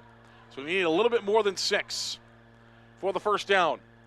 11 minutes to play in the 3rd. They will pass. It is incomplete, and it's 4th down coming. Good defense out there by Vinton Feldman as he was playing defense on Ben Logie, who was the intended receiver. Great job by Feldman, and we'll see what the Lions decide to do. They're at midfield. Again, they're going to go their punt formation. Sets up and looks like they're going to go for it, but they usually punt out of that formation. Indians will send a man back to receive, and Clear Lake not looking like anything right now. Okay, they are kind of set up. They do have 5 receivers split out. Tavy can run an offensive play if he wants to. More than likely, he's going to punt it away. He does. Indians nearly blocked it, and it's going to go all the way down. Good roll for Tavy and the punt all the way down inside the 10, and it's going to be dropped dead at about the 13-yard line. So the Indians, good start. Good start defensively. You get a stop. You force Clear Lake to punt it, though not good field position for the Indians, who will start at, I believe they're, inside the 10, excuse me. About the 9 or 8. I called 13 on the punt, but it's inside the 10 at the 8. So 1st down and 10, Indians from the 8. This is the worst starting field position they've had so far in the game. 10:46 to play in the 3rd period. It's Clear Lake 28, Forest City 14. Indians are going to have to overcome a 2-touchdown deficit as they're going to hand this one off to up the middle. Go with the counter to Andy Olson, and he's going to be stopped at the line of scrimmage. So Andy Olson cut down right away on the play. Birchka on the tackle for the Clear Lake Lions. Birchka came in, 12.5 tackles, wears number 51. 4-man front for Clear Lake. The Indians will make some substitutions. Offensively, they've got to move a little bit. 16 seconds on the play clock, still plenty of time, but they want to try to do any movement at the line of scrimmage. They're going to have to move. 9 seconds on the play clock. 3 receivers in a triangle to the left. 1 receiver to the right. Brookoff looking to throw. Still looking. He's got time. Brookoff looking to pass, and it is incomplete. And a penalty marker is going to be coming. And Forest City's hoping for defensive pass interference. Clear Lake's looking for offensive pass interference. What's it going to be? I'm not sure. There's a lot of contact between both players. Not sure what they're going to call here. Oh, it's pass interference against the Lions. So a 50-50 one there goes against Clear Lake for the first time in this game. 10:02 to play in the third quarter. 28-14 is the score, and the Indians will get a first down and 10 out of it all the way up to the 23-yard line. So first down and 10, Indians out to the 23.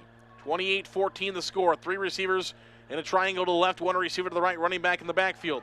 Brookoff will throw. He's under pressure. He's being run down. Now he's going to try to escape, and he will. He'll have some gain of yards as Brookoff was nearly sacked in the backfield for a loss. Instead, he's able to scramble free, and he's going to get about half of them. He might have got 5 or more. 29-yard lines where they're going to spot him. So a gain of 6. So it's going to be second down and 4. They're going to give him 6 yards on the scramble. Brookoff was nearly thrown down about 4 yards behind the line of scrimmage. Instead, he gets 6 yards ahead, and the Indians will have second down and 4 upcoming. Brookoff in the shotgun. Will take the snap, hand it off to Olsen left side. Now that's Clausen. He's loose to the 40, across the 40 near the 45-yard line. Big gain for Sam Clausen on second down. Clausen all the way out to the 44-yard line. First down and 10, Indians from the 44. Offense is moving, got to keep moving. They started this drive at the Clear Lake 8. 9:55 to go in the third period, 28-14. 2 tight ends, 2 wings, and a handoff to Clausen. Left side, Clausen's got a couple, but that's about it. Across the 45 to the 46, give him a gain of 2 on first down. It'll be second down and 8 coming up for the Indians at their own 46-yard line. All white jerseys and helmets tonight for Forest City. Red Sox, Lions on the opposite end of the spectrum. They've got all black jerseys, black helmets. Gold numbers for the Lions, red numbers for the Indians. They'll break the huddle. Second down and 8 from the 46. Same formation from the gun. Brookoff takes the snap, looking to throw. Brookoff still looking downfield, and it's going to be caught by Knutson up across the 40 at about the 35-yard line. Knutson with a great grab for the Indians, and the Forest City offense will have a first down moving the football. 35-yard line of Clear Lake is where the ball will be spotted. Big gain for the Indians.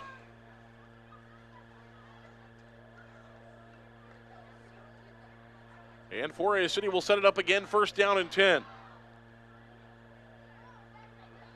20-yard pickup for Truman Knutson.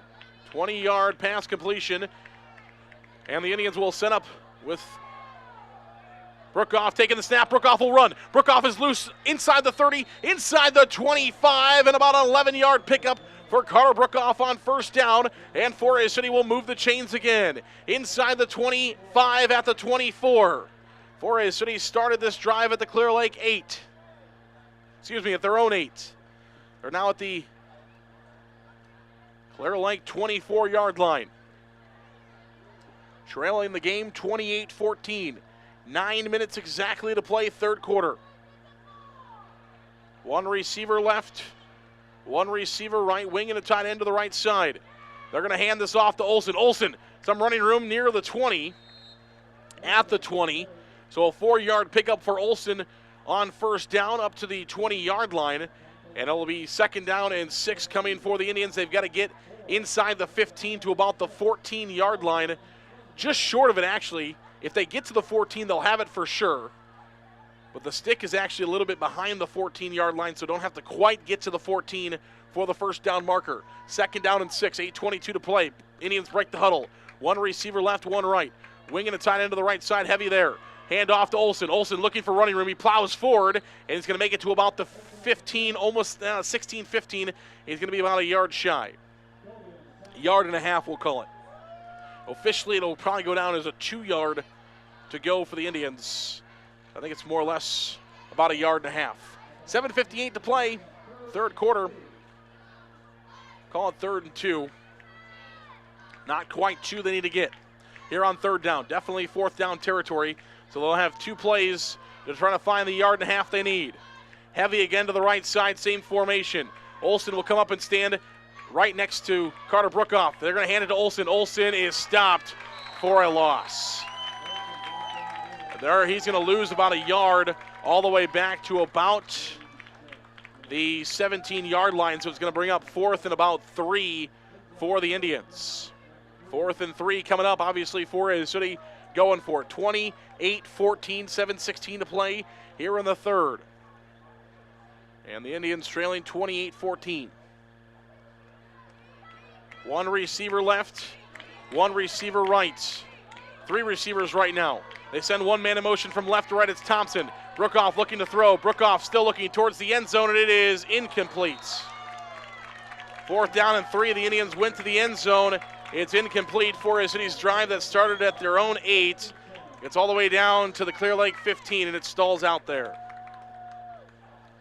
6:54 to play here in quarter number 3.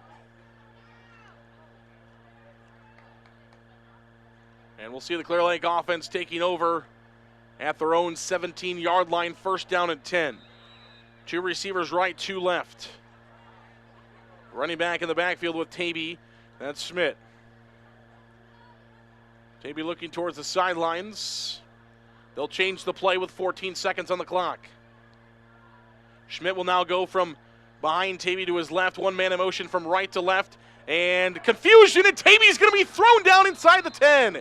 They tried to change the play. Somebody didn't get the message. Tavy tried to hand it off, and nobody was blocking the outside rushers for the Indians. And as soon as Tavy realized that nobody was there to take the football, he tried to scramble, and there was 3 white jerseys saying hello. Big loss all the way back near the 10-yard line. And same formation for Clear Lake once again. Tavy takes a snap. This time he hands it off to Schmidt. Schmidt is loose. 25 out, or across the 20 out to the 25. Going to get all the yardage they lost back and almost the entire yards to gain. As they get all the way out on a 2nd down rush, 2nd down and 14, they're going to rush for about 13 of them. And it's 3rd down and short for the Lions. Forest City's had a couple of good stops, need one here. Tavy's going to keep it himself. He's got the 1st down and more to the 30, spins forward. And he's going to be brought down at about the 32-yard line, 1st down and 10 Lions.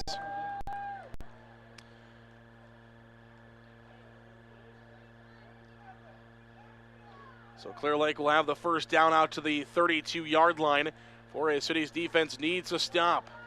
The further they can stop Clear Lake down, better we can get some starting field position with the punt. Now have to start at the 8-yard line. There's a big stop by the Indians defense on Schmidt. They're trying to run left side of guard. And he's going to be brought down by a host of Indians after about a yard. No, they're going to put it back at the 32. I thought they gave him the 33. Instead, they put it back at the 32, and it'll be 2nd down and 10 from the 32-yard line. 28-14 is the Clear Lake lead. 5:24 to play in the third. Schmidt takes a snap. Schmidt looking to throw. He's under pressure. And he's going to be thrown down in the backfield. Tavy looking to throw. Going to be sacked in the backfield by the Indians defense. Kellen Moore on the blitz.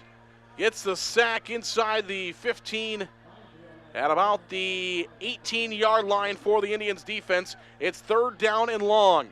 Hays City's got to find a stop here. 3rd down and long. 2 receivers left, 1 to the right, running back in the backfield. They snap to Tavy. It's high. He pitches it out.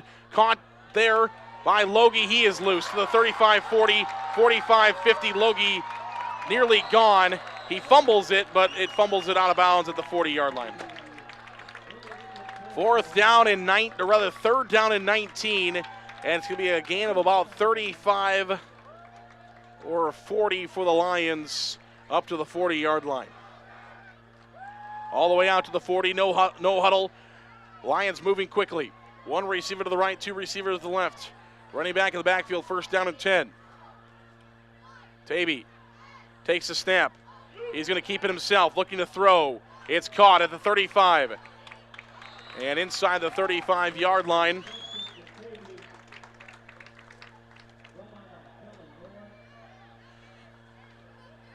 Pass caught for the Lions.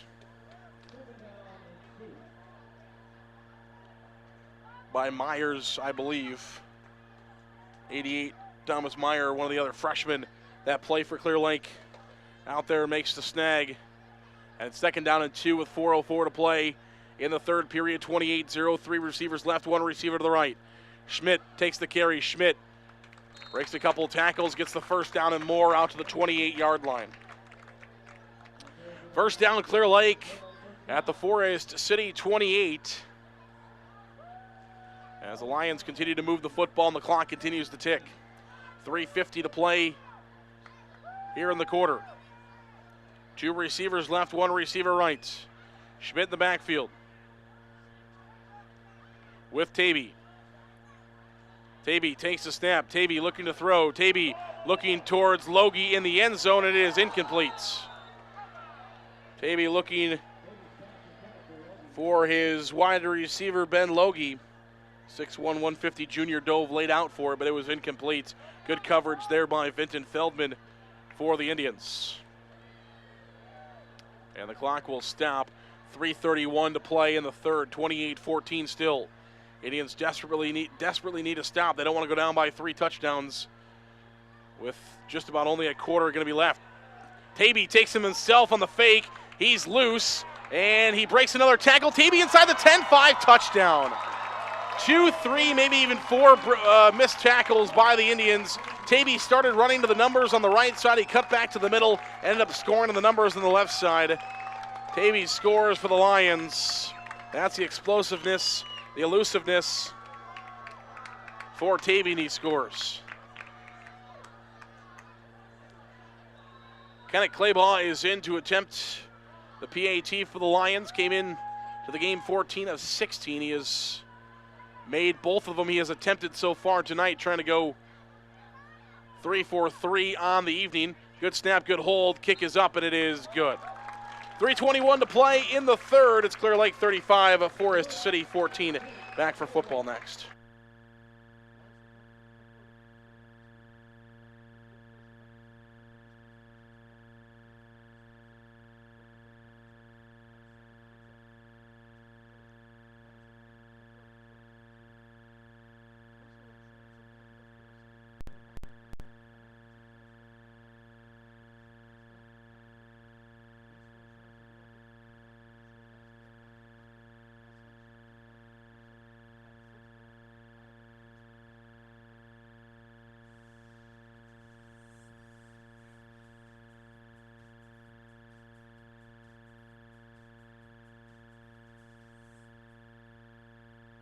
Welcome back here to Clear Lake High School as Kenneth Claybaugh will tee it up at the 40-yard line. Forest City's kick return team still has yet to make it onto the field. The Indians now trail 35-14.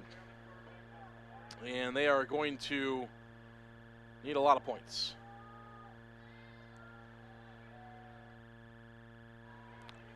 Claybaugh has it teed up at the 40. As Forest City's kick return team finally makes it out. Ball is in the air, and it's going to be taken by the Indians at the 12.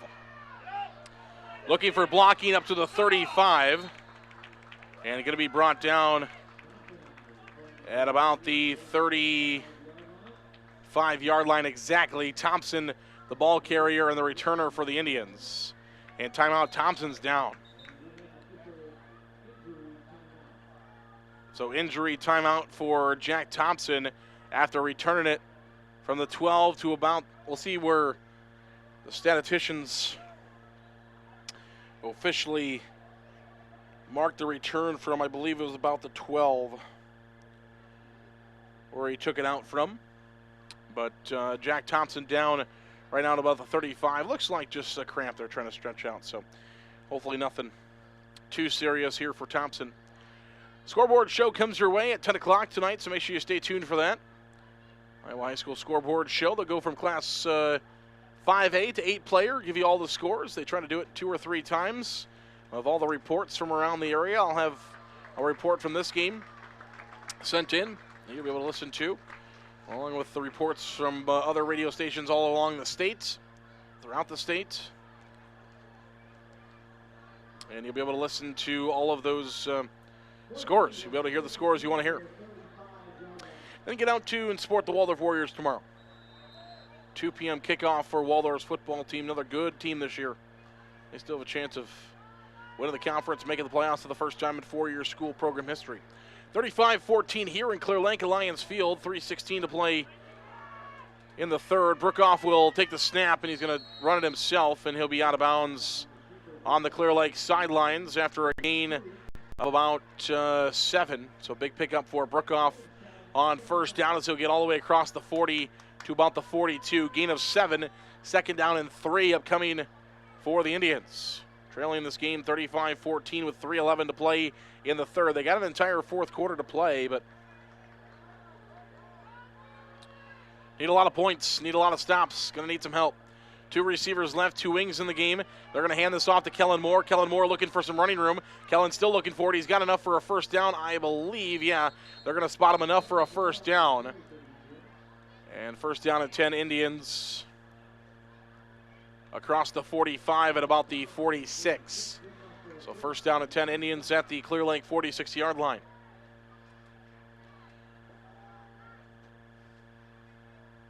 That's where the Indians will set up shop. Again, first down at 10, 35-14 the score. 2:52 to play in the third. Indians will break the huddle there. 2 receivers right. 2 wings in the game, 1 left, 1 right, running back in the backfield. Man in motion. Handoff is to Olsen. Olsen's got running room to the 50. And Olsen will be brought down at the 50-yard line, where it will be second down, loss of helmets for the Lions. He'll have to leave. That's Jet Neubauer. Neubauer loses his helmet on the play, and he's also down injury-wise, so either way, he's going to have to leave the game now. He lost his helmet in the middle of the play, which will force him out of the game, and now he might be cramping up as well as the Clear Lake training staff is out to check on him. So the game is also stopped for his injury. So both reasons will make him leave this game. 35-14 is the score in favor of the Clear Lake Lions. 2:32 to play in the third period. Forest City trying to make a comeback. We were here yesterday as well, had volleyball action for you as the Indians volleyball team took care of the Lions in straight sets fashion. Forest City winning over Clear Lake for a 16th time in a row, dating back to 2014. Clear Lake Lions trying to get back on track here football-wise, though, this evening, as they lead the all-time series. All-time series is 62-21 and 6. There was 6 ties way back in the day. Ties or no contest. Also, in the games in the 30s, there was a couple of ties, actually a tie in the 40s. And those games could have been, we could have had monsoon rains, and they decided not to play it and listed it as a tie, too. But they were at least scheduled for the last 90 times. Pass is caught by Brookoff. He was scrambling, looking around, couldn't find anybody open. He finally throws it down inside the 30-yard line, caught by Kellen Moore. Got a couple of great blocks from the offensive line as Brookoff was running back and forth. He ran right, then he ran left. He found Kellen Moore all the way down the field. And it's caught by Moore at about the 27-yard line inside Clear Lake territory. So the Indians on the doorstep. 35-14, 1:56 to play here in the third, and the Indians are on the doorstep at about the 27-yard line. They're going to hand this one off to Clausen. Clausen has a little bit of yards as he will have it inside the 25 at about the 23, 22. So let's spot him at the, 23. I thought so. Looked like he was going to put the ball in the 22. He backs up to the 23. It's 23-yard line. Second down and 6 after a 4-yard gain from Clausen on first down. Andy Olsen back in at running back. He'll take the snap this time. Olsen near the 20-yard line, not quite to it though. And it's going to be third down and short coming up for the Indians, with a minute to play in the third period and a 35-14 lead. So it's just outside the 20. We'll call it third down and 3.5-ish. We've always wondered on the broadcast if You can use 3.5-ish, 4.5-ish, 5.5-ish. We'll call it 3.5-ish. 40 seconds to play in the third period. The Indians have 10 seconds on the play clock, and are they going to take a timeout? The Indians let the play clock go all the way down to 1 second left on it, never even went up to the football, and they elect to use a timeout with 30 seconds left here in the third quarter. Timeout, Indians. We're back in a minute for more football.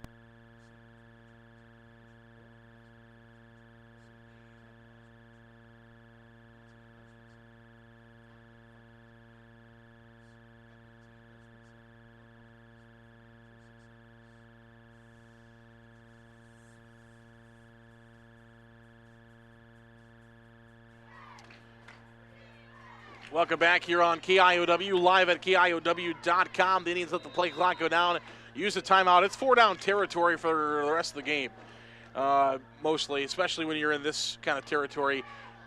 Brookoff will roll out. Brookoff looking to throw. It is complete at the 10-yard line to Truman Knutson. They needed about 4 on third down. They get plenty to about the 10. Give it a gain of about 11. On a rollout bootleg to Truman Knutson, pass complete. No, they got him at the 11, so a 10-yard gain to the 11-yard line. It's going to be first down and 10 Indians.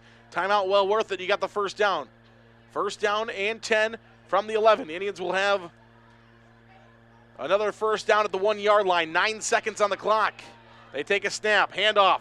Clausen 5, and he's in is he in? Touchdown!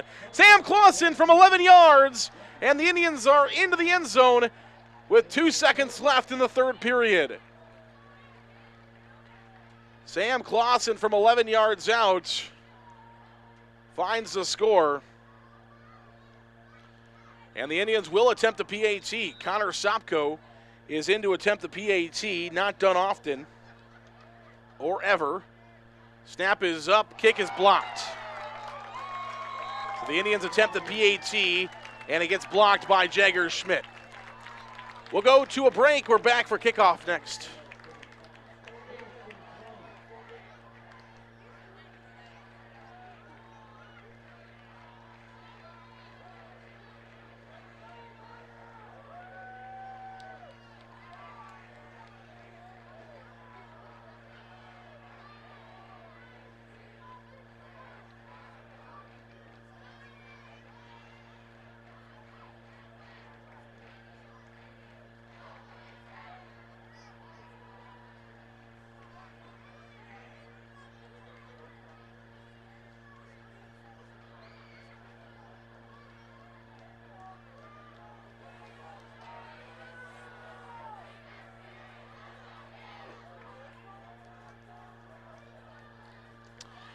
Back here to Clear Lake High School. 2 seconds left on the clock here in the third quarter. It's 35-20. 15-point lead for the Lions.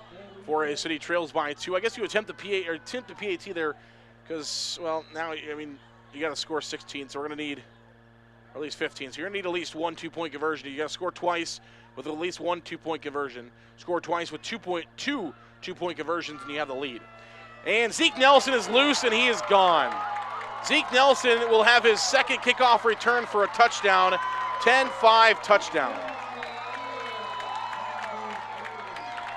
Second time tonight, Zeke Nelson will score for the Lions on a kickoff. As it's now 41-20. Right as the Indians get back on the board, kickoff return for a touchdown. Second one. We haven't seen a kickoff return all year, and we've seen 3 of them in this game as time expires in the third quarter.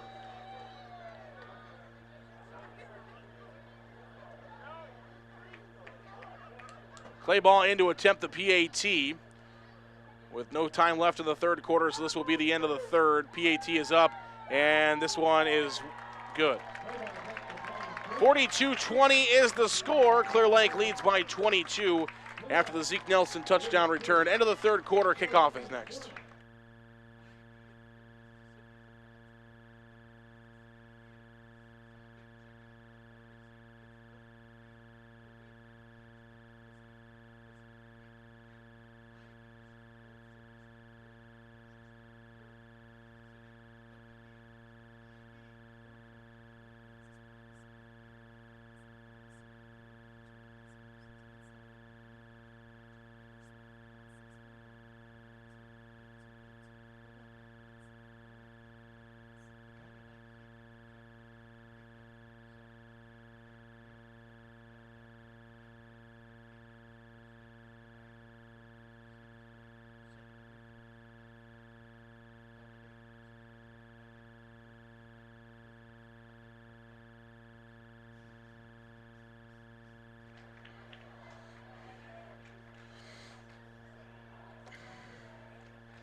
(42-20) the score back here at Clear Lake High School. Zarin Eggestall with you as the Lions leading the Indians tonight.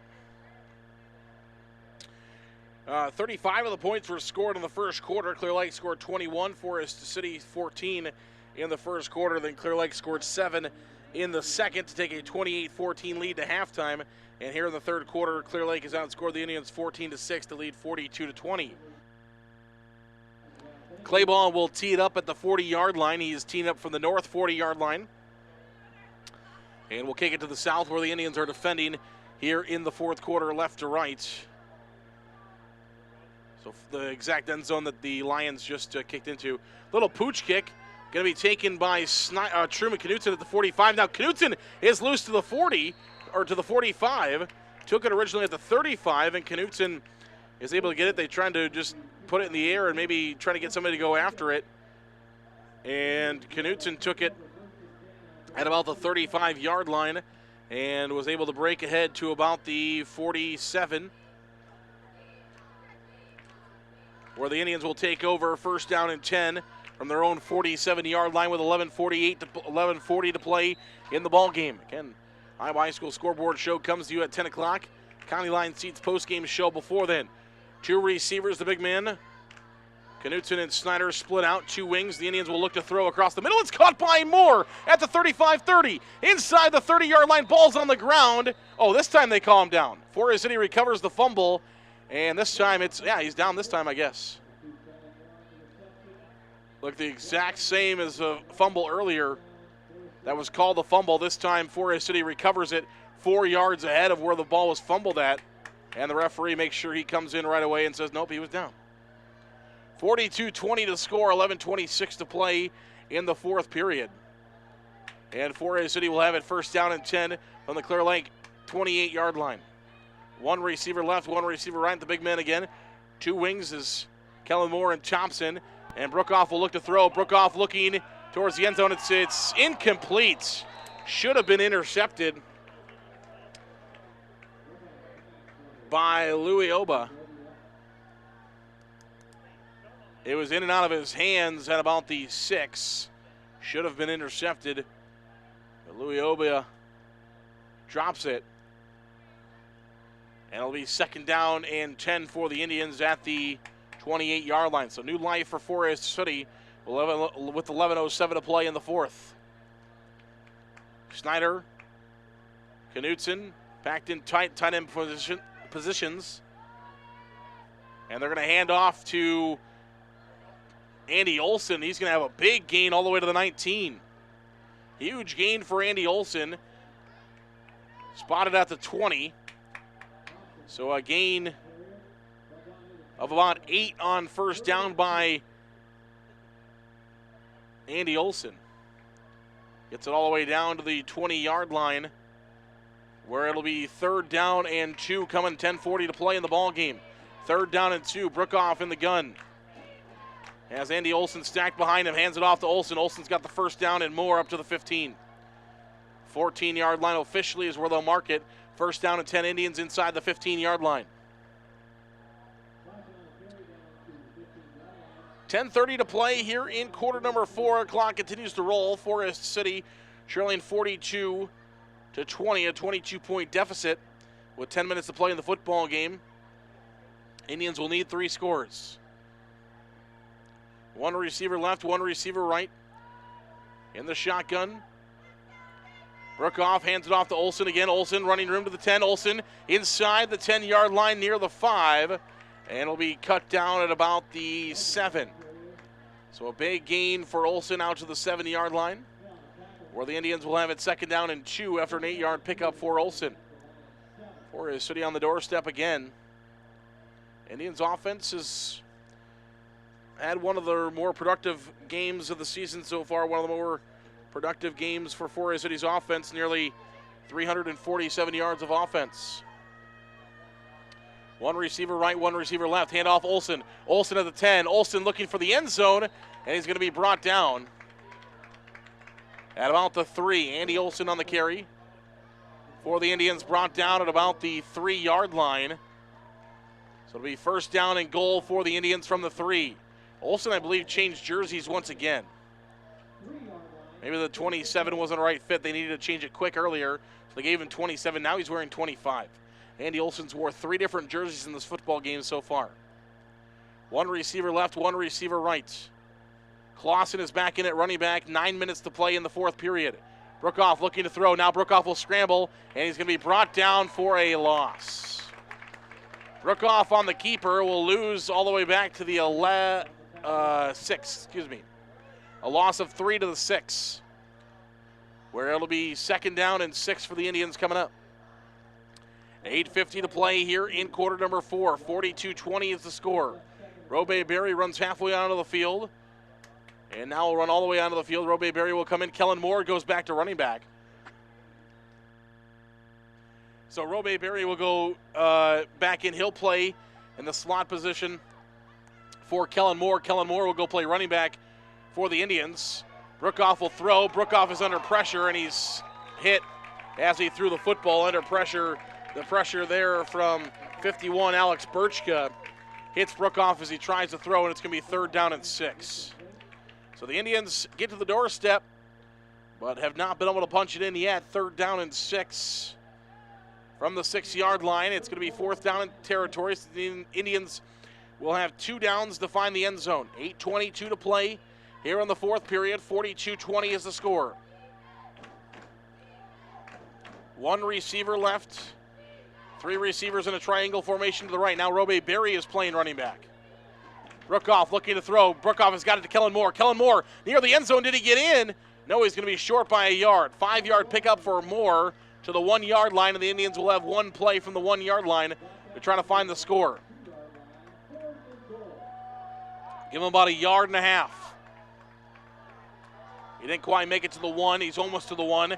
It's a yard and a half. They're a yard and a half short. 42-20 is the score. Indians trying to score once again. They're a yard and a half from doing it. Trying to find some pay dirt. 8 minutes to play in the game. Brookoff hands it off. Clausen, end zone, touchdown, Sam Clausen. Clausen will get pay dirt for the Indians. About a yard and a half on the carry for the touchdown. His 2nd of the ball game. And the Indians' deficit, has been cut.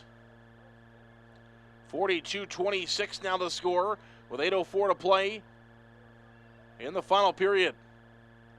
Indians will stay on the field for a 2-point conversion try. Andy Olsen is back in. Brookoff under center, sends 1 man in motion from right to left. Brookoff takes it himself. No, he's going to throw back across his body looking to the end zone, and it's incomplete. Brookoff throws looking for the end zone, incomplete. It'll be 42-26. Lions in the lead. Kickoff is next.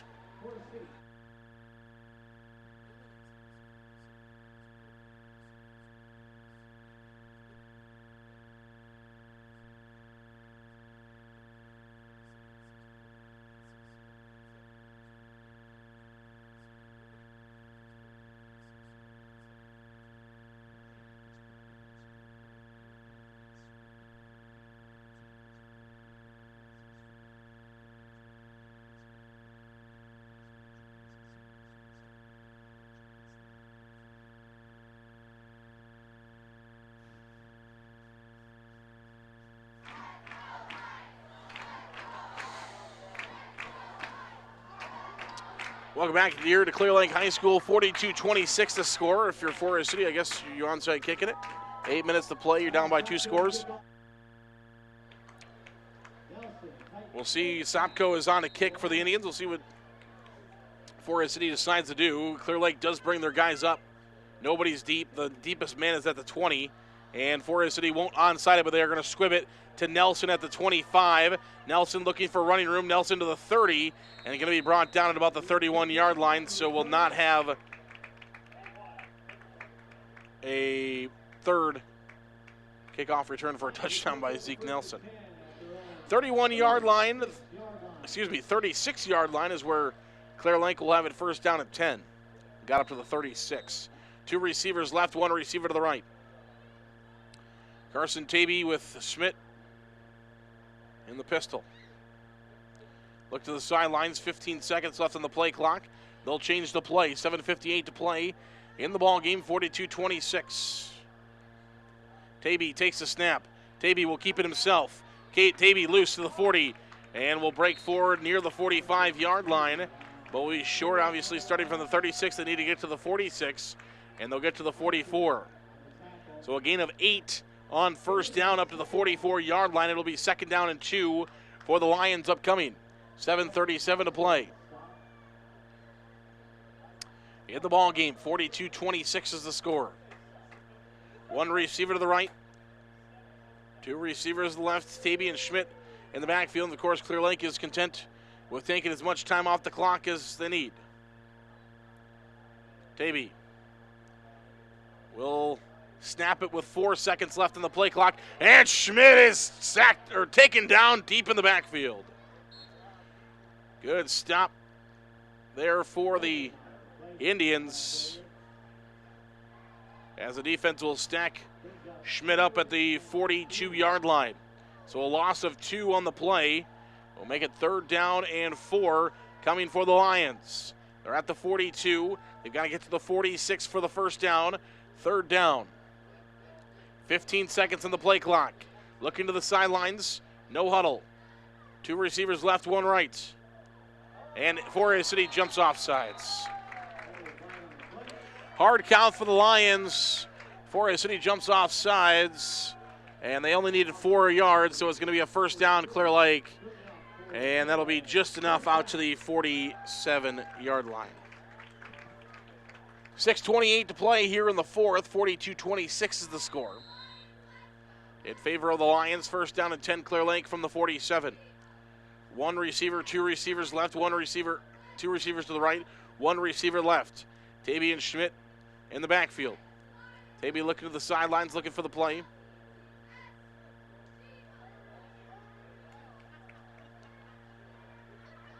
Three seconds on the clock. 1 man in motion. They get it off with 1 second left. They give it to Logie in jet sweep motion from left to right. And Logie will have it out to near the 50-yard line. And we've got stoppage as Logie took it out to about the 50-yard line, and he's down. The medical staff is coming out to check on him with 5:51 to play here in the fourth period. Jackson Archer out on the field for the Indians. Another young man for Forest City that saw some time this summer. As a young athlete, now getting some time out of the varsity football field. Will be a key role player for the Indians in years to come. Out there getting some time with 5:51 to play here in the fourth period, and a 42-26 lead for the Clear Lake Lions. We're going to take a break as they tend to the injured Lion. It is Logie who's on the ground. They're going to tend to him. We'll come back in about a minute on KIOW.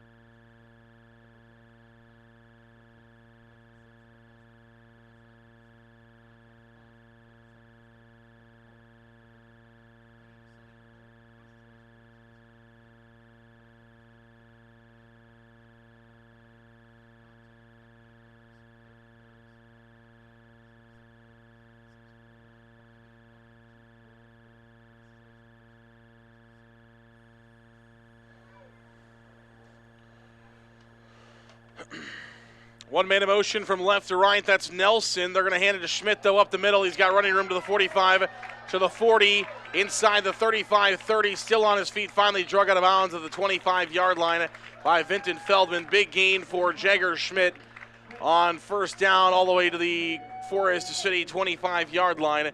5:32 to play in the ball game. Clear Lake just trying to run the clock out, maybe punch another one in, as they currently have 42 points on the board.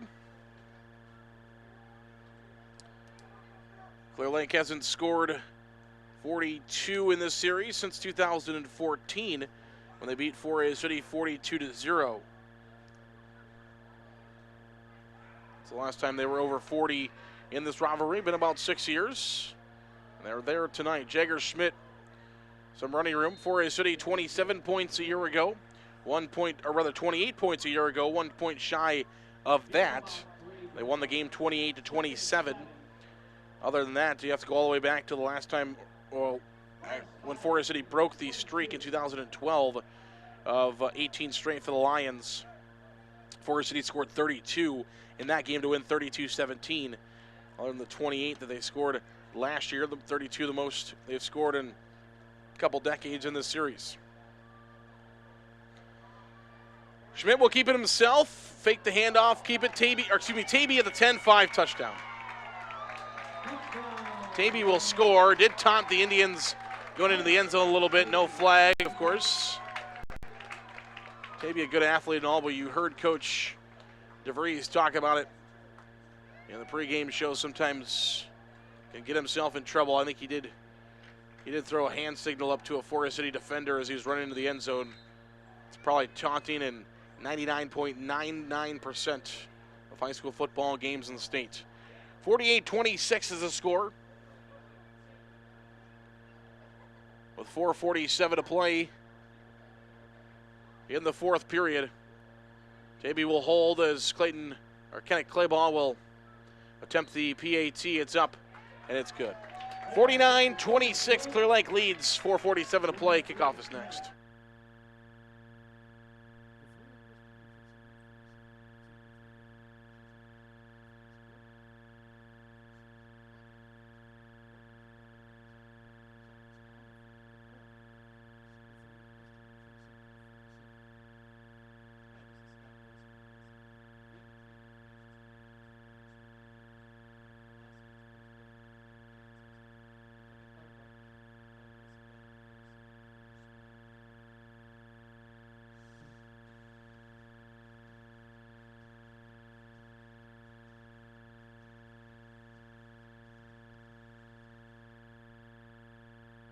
Welcome back here on KIOW, live at KIOW.com. 49-26 is the score. 4:47 to play in the fourth period, as Clear Lake is on their way to a third district victory, which will just about wrap up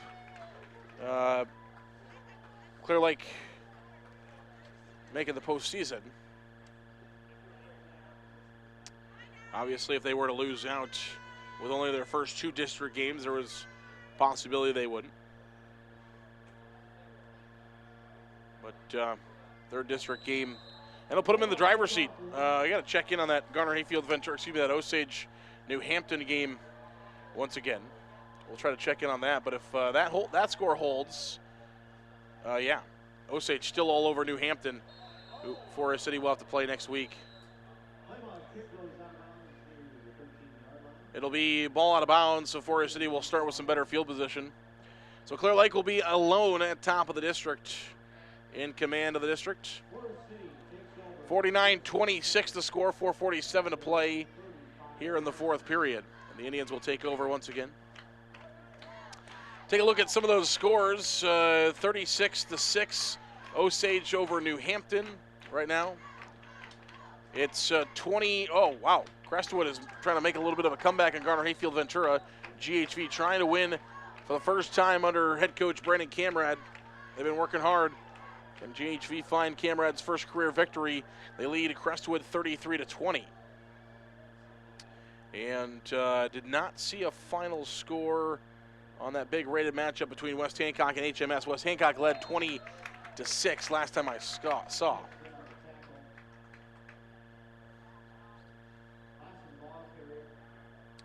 We'll try to get a final score. Looks like 20-6 the final score. Good football game, top 10 matchup there between HMS and West Hancock. Ends in West Hancock's favor as they will obviously stay number one in Class A. They win 20-6. Final over HMS. 4:20 to play here. We'll have a short post-game show for you, and then we'll get you to the Radio Iowa scouting report. And Clear Lake will have the timeout. They had 12 men on the field. So timeout Lions. 4:09 to play. We'll take a break. We'll come back 49-26.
Welcome back here to Clear Lake High School. Carter Brookoff will throw on second down, incomplete, trying to go across the middle to Kellen Moore. 49-26 to score, 4:04 to play in the ball game.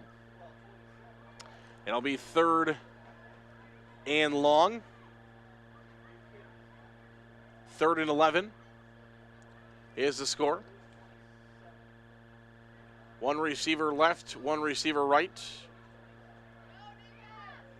Brookoff will take the snap. Brookoff will look to throw on 3rd down and long. Brookoff still looking. He'll wind up, throw the ball down the field. It is going to be caught by Truman Knutson. No, that's Andrew Snyder inside the 20 of Clear Lake, down towards the 15-yard line.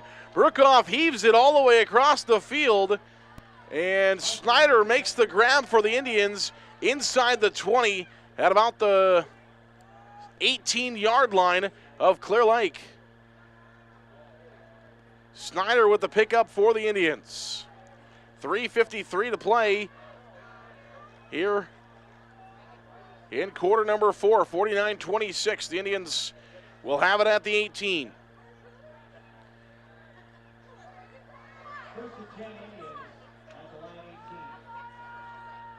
Two wings in the game, two tight ends to either side. Running back in the backfield, handoff Clausen. Clausen running room, he's looking for some, he's got some. And he'll have it inside the 15 to about the 12. So a gain for Clausen up to the 12. And we've got a timeout, officials timeout on the field. Not sure what for. There's nobody down. No laundry on the field, but we've got an officials timeout for something that I'm not aware of. He pointed at himself, so it is an officials timeout. But there's no laundry. And nobody down as an injured player. I'm looking sidelines-wise. Do we have an injured player somewhere? I don't see him. 3:20 to play here in the fourth period. It's 49-26. Oh, they're the chain gang. The chains are broken.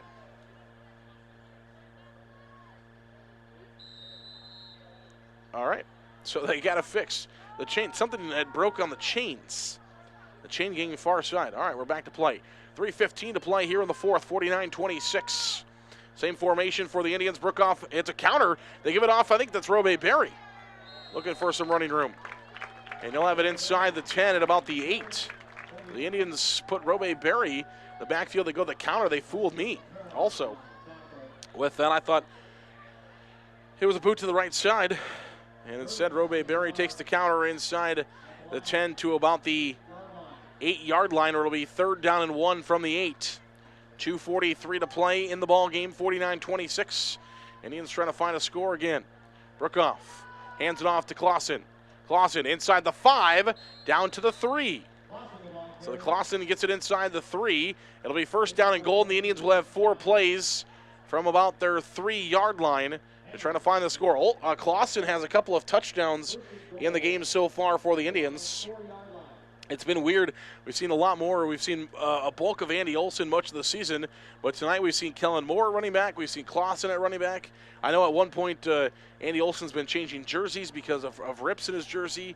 And he's back in at running back now, but just a bulk of different guys running it. Andy Olson trying to score. He's inside the 2 now. So it'll be 2nd down and 2 from the 2 as Olson's back in for the Indians. 80 yards on the night for him. Sam Clausen has a couple of touchdowns for the Indians in the backfield. 50 yards for Clausen, 2 touchdowns.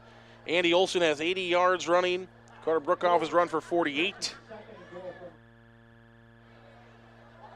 As we said before, the most productive game we've seen from the Forest City offense this year. I've got them at 415 yards of total offense. When's the last time Forest City has had 415 yards of total offense? 2 receivers right, 1 receiver to left. They're going to give this one off to Sesker. Sesker looking for the end zone, I believe, off the jet sweep. They've got him down at the inch line. 1:30 to play here in the 4th quarter. They've got him down inside the 1 at like the inch line. And it will be 3rd down and goal. Forest City will again have 2 plays from inside 1 yards. I'm pretty sure that, I think that was Sesker for the Indians. Somebody we see mostly defensively for Forest City on the carry. We'll wait for the stats to officially update to make sure we are correct on that. Yeah, it was Sesker on the carry for the Indians. 2 plays from the inch line. Brookhoff quarterback sneak. Did he get in? Oh, man, there's no way he didn't get in. So Brookhoff took the quarterback sneak. Somehow he didn't get in. The ball is less than an inch away from the goal line. 40 seconds to play. 1 play. Forest City needs literally an inch. Probably less than an inch. The ball is literally touching the white line, which is a touchdown. Brookhoff under center. Brookhoff will take it, and he's got to be in. He moved forward. He's got to be in. He's in. The ball was on the inch line. He moved forward. He has to be in. Yes, touchdown. I was going to say, there's no way they can deny him the touchdown. The ball cannot go any further. He went forward. The ball's on the inch line. Don't waste our times. 22 seconds left here in the 4th period. 49-32 is the score. And the Indians will try for the 2-point conversion. A waste of time. Indians will try for another PAT.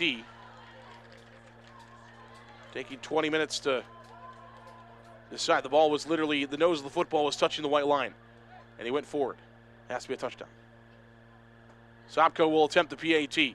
Snap is good. Hold is good. Kick is up, and it is good. This time, last one was blocked. 49-33 is the score.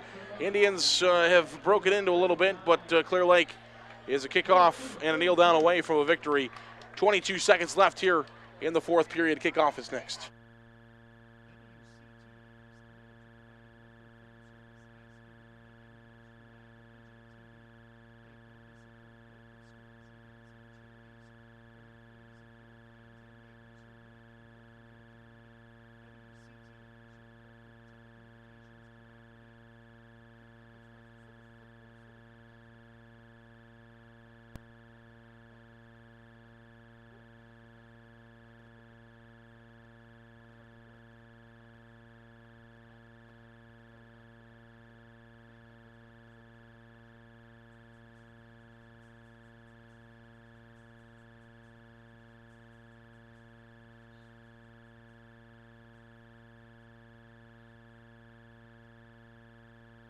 Welcome back here to Clear Lake High School. 49-33 is the score.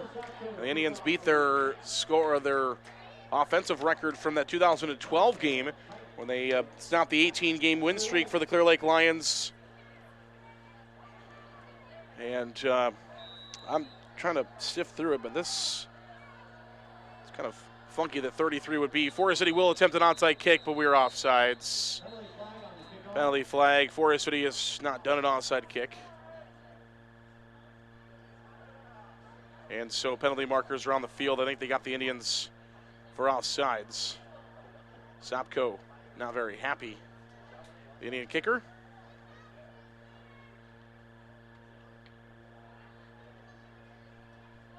And so Forest City will retry. So Forest City will lose 5 yards, and they will have to attempt the onside kick from the 35-yard line. 22 seconds still on the clock, 49-33. Again, scoreboard show coming your way. We'll have a brief post-game show for you, brought to you by our great friends at County Line Seeds. We'll get you the Iowa High School scoreboard show. Coaches' show is coming your way tomorrow. Onside kick into the middle of the field is going to be caught, and Clear Lake will take it. They're 1 knee down away from a victory. 49-33 is the score. 20 seconds left in the contest. And again, I will sift through it, but I think Forest City may have just scored, even with the loss tonight, may have just scored the most points they ever have in this series. Last time they broke the streak in 2012, they scored 32 points. Won a game last year with 28, but I don't see anywhere where Forest City's ever scored more than 32 points on Clear Lake before. And they're going to win tonight, or lose tonight, 49-33. That's going to be the final score. Clear Lake wins 49-33, the final score.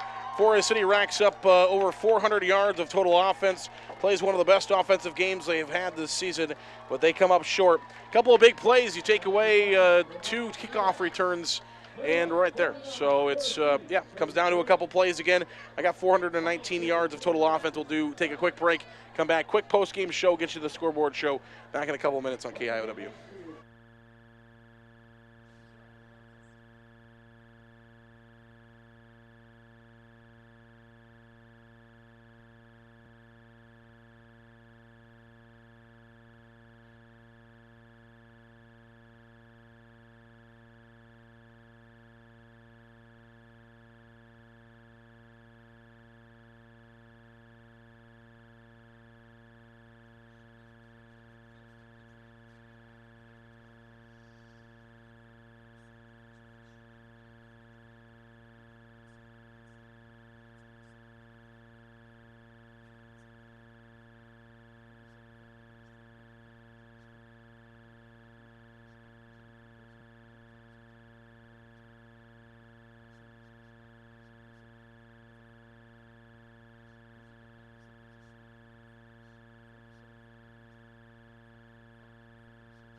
Back here to Clear Lake High School Lions Field, the spot of tonight's football game, and the Indians will fall this evening by a final score of 49-33. Again, Forest City racks up 419 yards of total offense to Clear Lake's 379. Indians have the ball for about 12 minutes more than Clear Lake, and